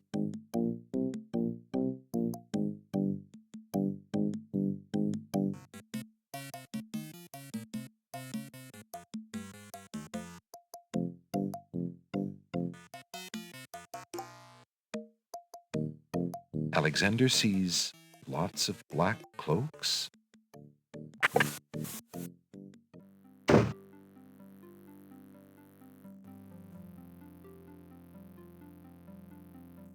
Alexander opens the ebony box and looks inside. Alexander can read the piece of paper without taking it. Inside the ebony box is a piece of paper with the word Zebu printed on it.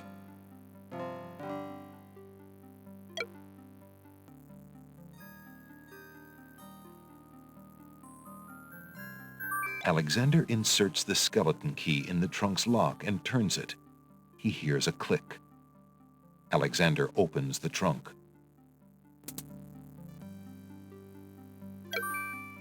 Alexander picks up the most recent letter and examines it. The letter is addressed to Abdul al-Hazred from the wizard Shadrach. It reads, "Greetings to a brother of the Black Cloak. I was sorry to hear of great Mordack's death, though he was a bit of a ninny at chess. It seems the plans for that little kingdom of yours are coming along. I must congratulate you on your handling of the king and queen. Isolating the islands so that no protest could develop was another brilliant stroke. It looks like there's not much left to stand in your way. Do as I recommended with the girl, and you shall have your crown. That fiend!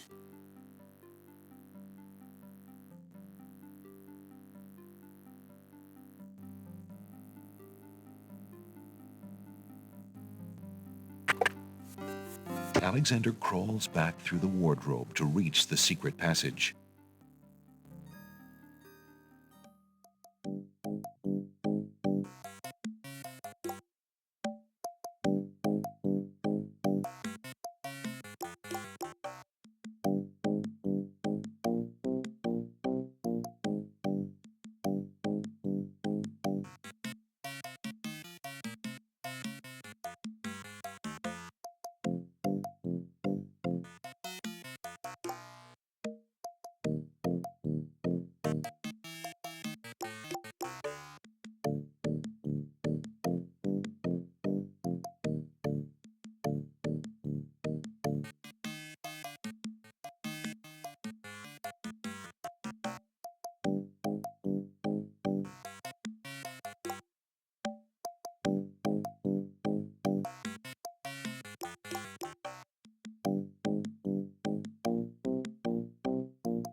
Since the door on the west wall has no visible knob or handle, Alexander decides to try to open it with his voice.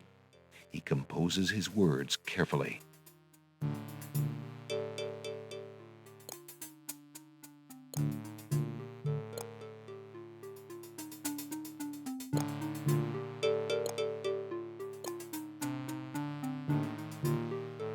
Listen, door. I would have you open. Ali Zebu. It worked.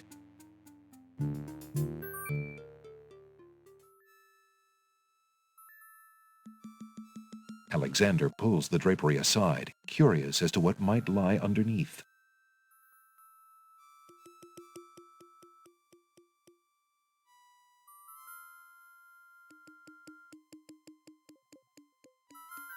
Those trunks probably contain the kingdom. On the table is a coat of arms with the head of a beast on the crest. Beast said that his coat of arms was stolen by the Druids. This must be it. On the table is a fleece made of gold. That fleece must belong to the Winged Ones, and they thought the Isle of Wonder had taken it. On the table is a strange-looking stone that's giving off an odd, high-pitched noise. That must be the Isle of Wonder's singing stone. Didn't the queens think that the beast had stolen it? On the table is a miniature oak tree. It looks very old. That must be the sacred miniature oak that the Druids thought the Winged Ones stole. As Alexander looks at the objects on the table, he realizes the depth of the Wazir's cunning.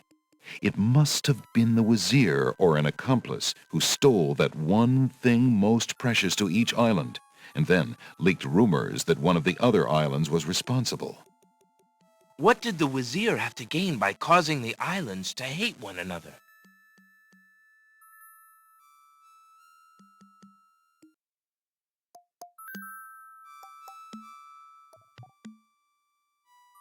Alexander hears the sound of music coming from the east. It sounds somewhat classical, but oh no, it's wedding music. Alexander hears a door off the north hall open. Then the sound of guard dog footsteps. The footsteps are headed this way.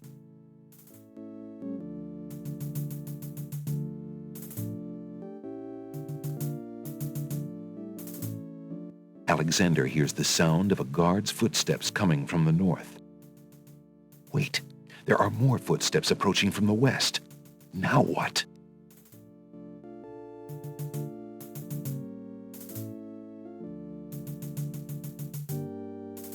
Alexander hears the guard enter the West Hall.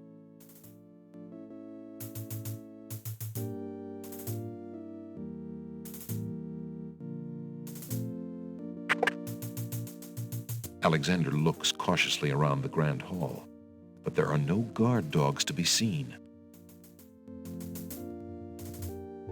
The wedding music is coming from behind those two large doors.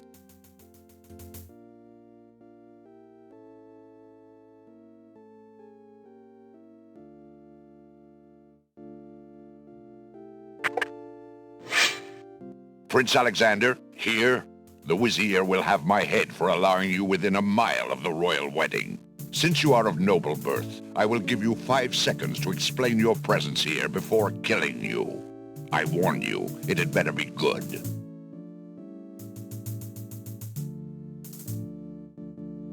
Alexander is carrying a letter taken from the Vizier's trunk.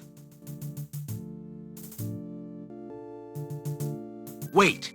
If you love your princess, you'll hear me out. The Vizier is not what he appears to be.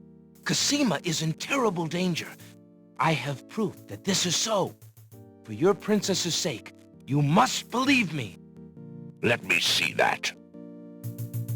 Saladin reads the letter, his sword point still against Alexander's throat. Alexander watches the guard dog's noble face darken with rage. This is treason. I'll have his throat. But how do I know this letter is not a forgery? You could have written this yourself. But I did not. Have you no doubts of your own about Alhazred? Don't you see? All he wants is the crown. Cassima is being coerced. We must stop the wedding. It is true. I have had my suspicions about the Vizier, especially when King Califim and Queen Alaria died. But I have seen Cassima with him several times. She appears to be quite happy, even enthusiastic. I don't believe she could love him if he truly were so wicked. I cannot believe for a moment that she loves that snake. A jilted lover would not believe it. But come, see for yourself. The captain of the guard leads Alexander into the throne room, where a ceremony seems to be in progress. Alexander feels his blood run cold at the sight.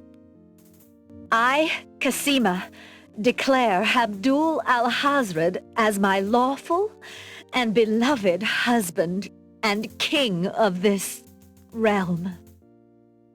But, Cassima, what are you saying? Do you still claim that the princess is being forced? Perhaps it's you that's the danger, as the Vizier has said. Cassima, stop!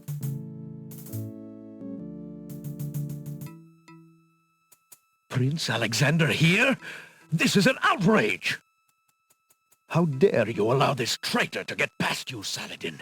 You stupid mutt! Can't you even keep the castle free of assassins during your own princess's wedding? Kill him! Kill him now! Lord Alhazred, with all due respect, you are not quite king yet. And this is a wedding ceremony, not an execution. What? How dare you contradict me, you flea-bitten mongrel! I gave a direct order. Obey me, or feel my wrath. Milady, I apologize for my behavior, but I am yours to command in all things. I wanted merely to hear your own wishes from your own lips. Tell me what it is that you wish me to do with this young man, and I will obey.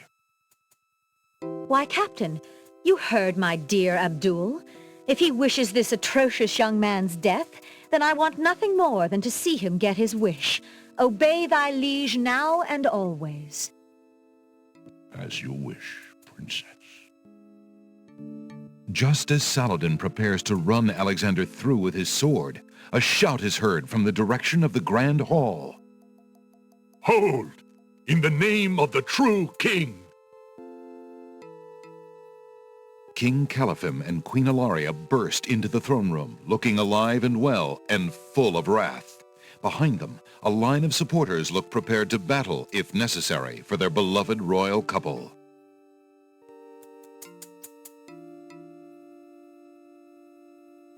Cassima, darling, are you all right? Has he hurt you? Hands off of her, you murderous goat. If I want your advice, I'll ask for it, Mother. But, Caliphim, that's not Cassima. I'd know my daughter anywhere. What have you done with our daughter, you devil? The lovely image of Cassima suddenly bursts into smoke and is replaced by the Wazir's genie. Why, you conniving serpent! Get him, guards! Saladin, your sword! Drat it all! You may have ruined my plans, but you won't get me, or your precious Cassima. Get them, Shamir! I command you! He's getting away! Stop him!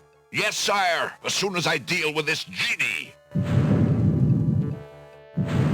Shamir, the Wazir's genie, begins to throw balls of dazzling light at the guard dogs.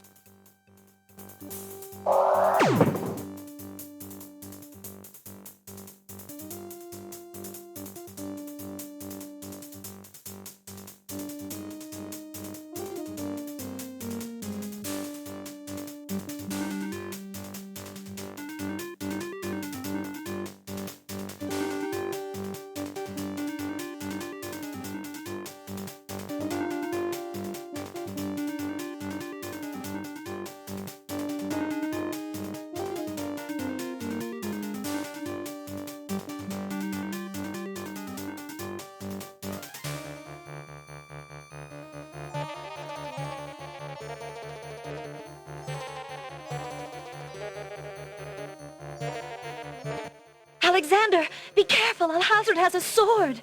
Shut up, wench! Shamir Shamazel! Get in here! Here I am, master! It's about time, you bumbling fool! How could you let him follow me? Well, there were the guard dogs, master, and then... Never mind! Just kill him! Kill him now! As you wish, master. Razzle, dazzle, snap and snazzle. Alexander, I did it! I swapped the lamps. Here, quick, take it. Bless you, Jalo. I knew you could do it. Now get clear, friend. No argument there, my lord. Good luck.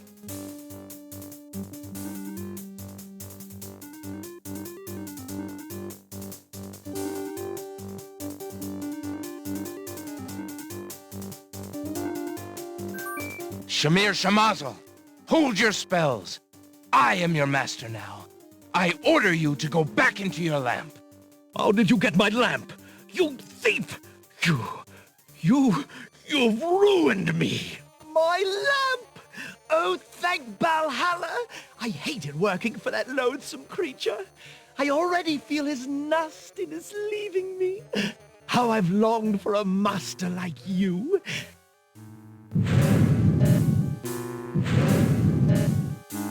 I've got a new master. I've got a new master.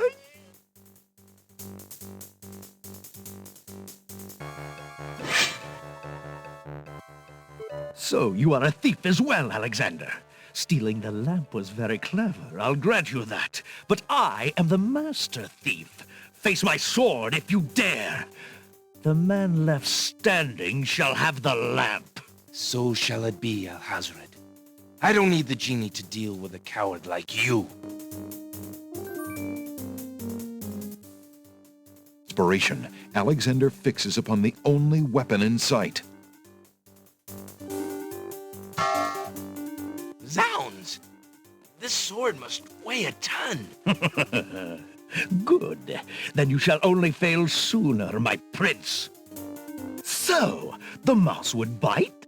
This mouse shall bite, as you shall soon see. Or should I say, soon feel? Ha! You can barely lift that sword, my prince. Better to lay it down now. I promise to dispatch you with little pain. A tempting offer. But I think I'll wait and see what this sword can do. Suit yourself.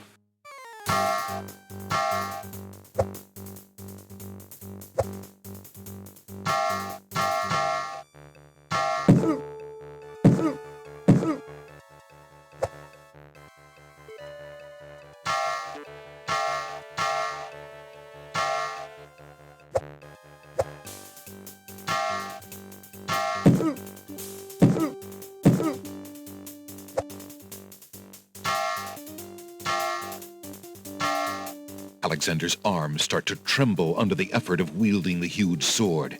His muscles are nearing exhaustion. Ha! And so it ends. Not if I can help it, you murderer! Cassima thrusts the small dagger into Alhazred's shoulder with all her might. Ah! You dare raise a finger to me? You will regret that, princess. Alexander sees no...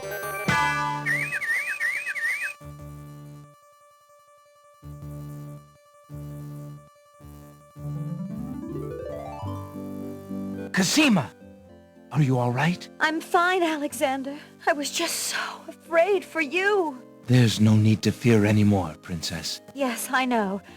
How can I ever repay you? For myself, for my kingdom. It was not in me to let harm come to you.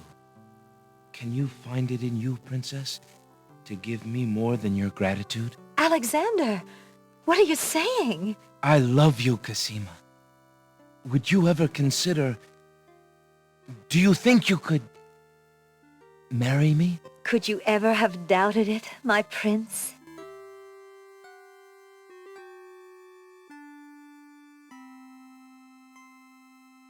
Oh!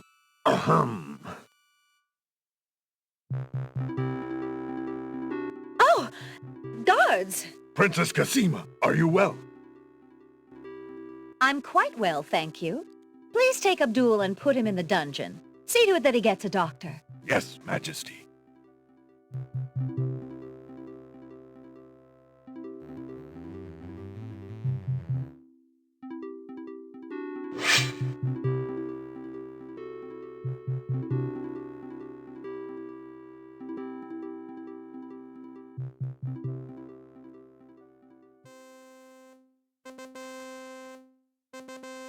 Cassima and Alexander ask Captain Saladin to perform their wedding ceremony. Saladin is honored to do so.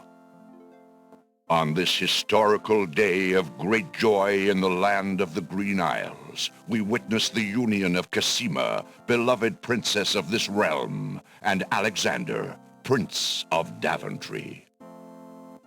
Do you, Prince Alexander of Daventry, take Princess Cassima to be your wife, to love and to cherish for as long as you both shall live?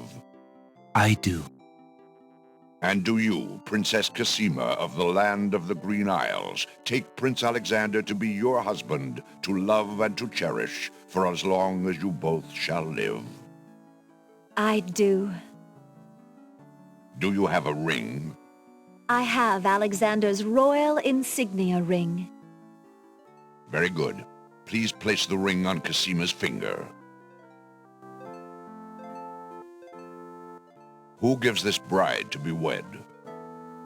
Her mother and I willingly give our daughter's hand in wedlock. Who will speak for the groom? I will. Alexander's mother and I recognize his marriage to Princess Cassima with glad hearts, and sanction this union. Then, Alexander and Cassima, I now pronounce you man and wife. You may kiss the bride. Hooray! Hooray! Hooray!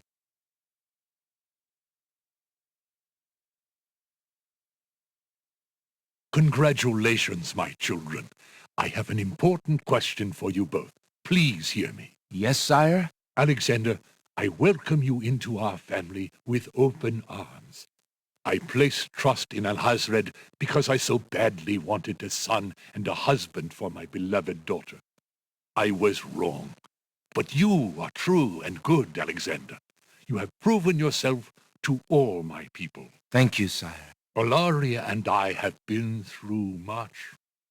Even though we have returned to our kingdom, I do not think we are able to reign again. Will you two consider the crown? I know as king and queen, you can heal this small kingdom from all the damage that Alhazred has inflicted upon it. Oh, Father! Why, I'm honored. What do you think, Cassima? I love my homeland, Alexander. I would be happy to stay and serve it all my days. Father, I believe I'm needed here. Would you be very disappointed if... Son, you must follow your destiny. I do believe the land of the Green Isles needs you. You'll be a magnificent king, though dearly missed in Daventry. Then I accept. Oh, my boy, what a man you've become. And how I will miss you. Don't worry, Mother. With Shamir's powers, we'll be able to visit often. I'm not about to forget my family. Congratulations, Alexander. I'm so proud of you. Thank you, dear sister. Oh, Alexander, I'm so glad. Between the return of my beloved parents and our new reign, you've made me so happy. I'm glad I could make up for some of your suffering, my beautiful wife. Congratulations, King Alexander. When we return home to Daventry, your crew will be glad to hear that their battle at sea was worthwhile in bringing forth a new monarch. We were so worried when your men arrived home without you, son. I'm so thankful that you are safe and happy. And I am as grateful that my crew did not pay for my driven heart. You have only brought us all good fortune, sire. With Shamir saved and his power used for good, reuniting the islands will be far easier. He has already repaired the ferry. Your road will be easier now that the islands are no longer feuding. Already the wounds are starting to heal. Yes, my love.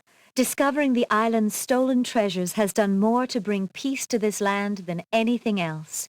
It is now clear that Alhazred had Shamir steal each of the island's most valued treasures, then blame the thefts on others to cause the islands to hate each other.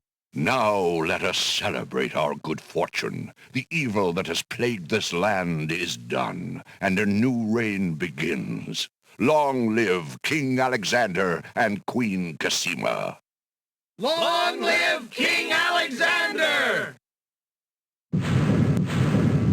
Long live Queen Cassima! Long live the land of the Green Isles! Hooray! Hooray! Hooray!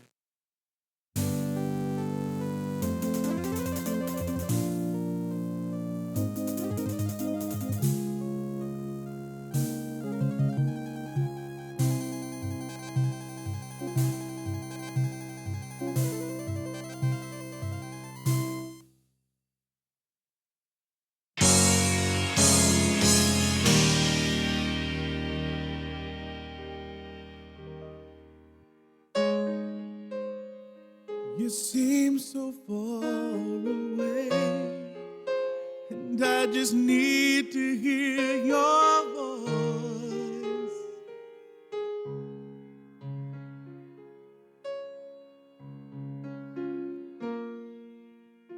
I just need to hear you say, if you would have me go or stay.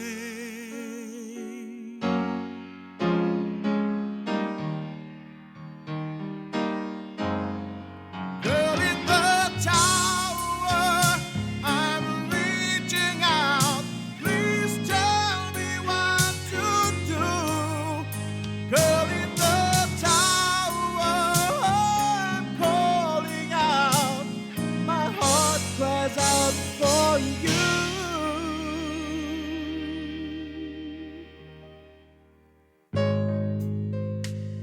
I saw your face,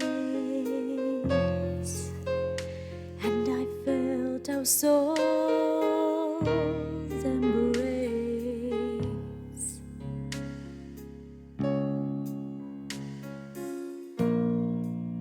If it's not meant to be this way, why do you haunt me night and day?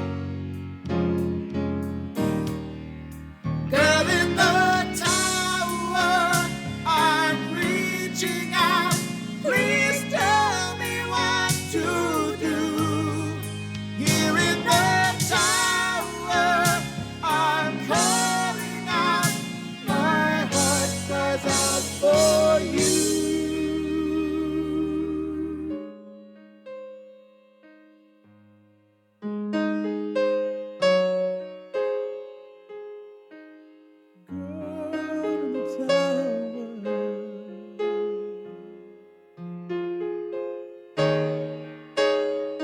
I'm calling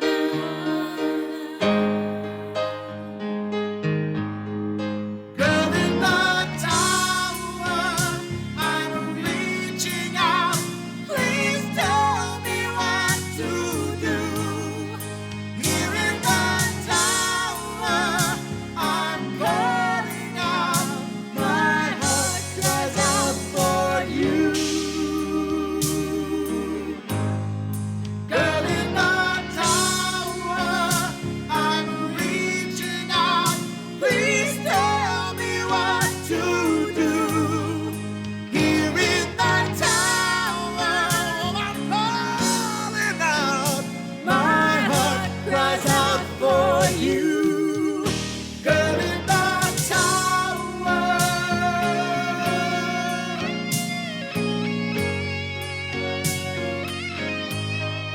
Here in the tower.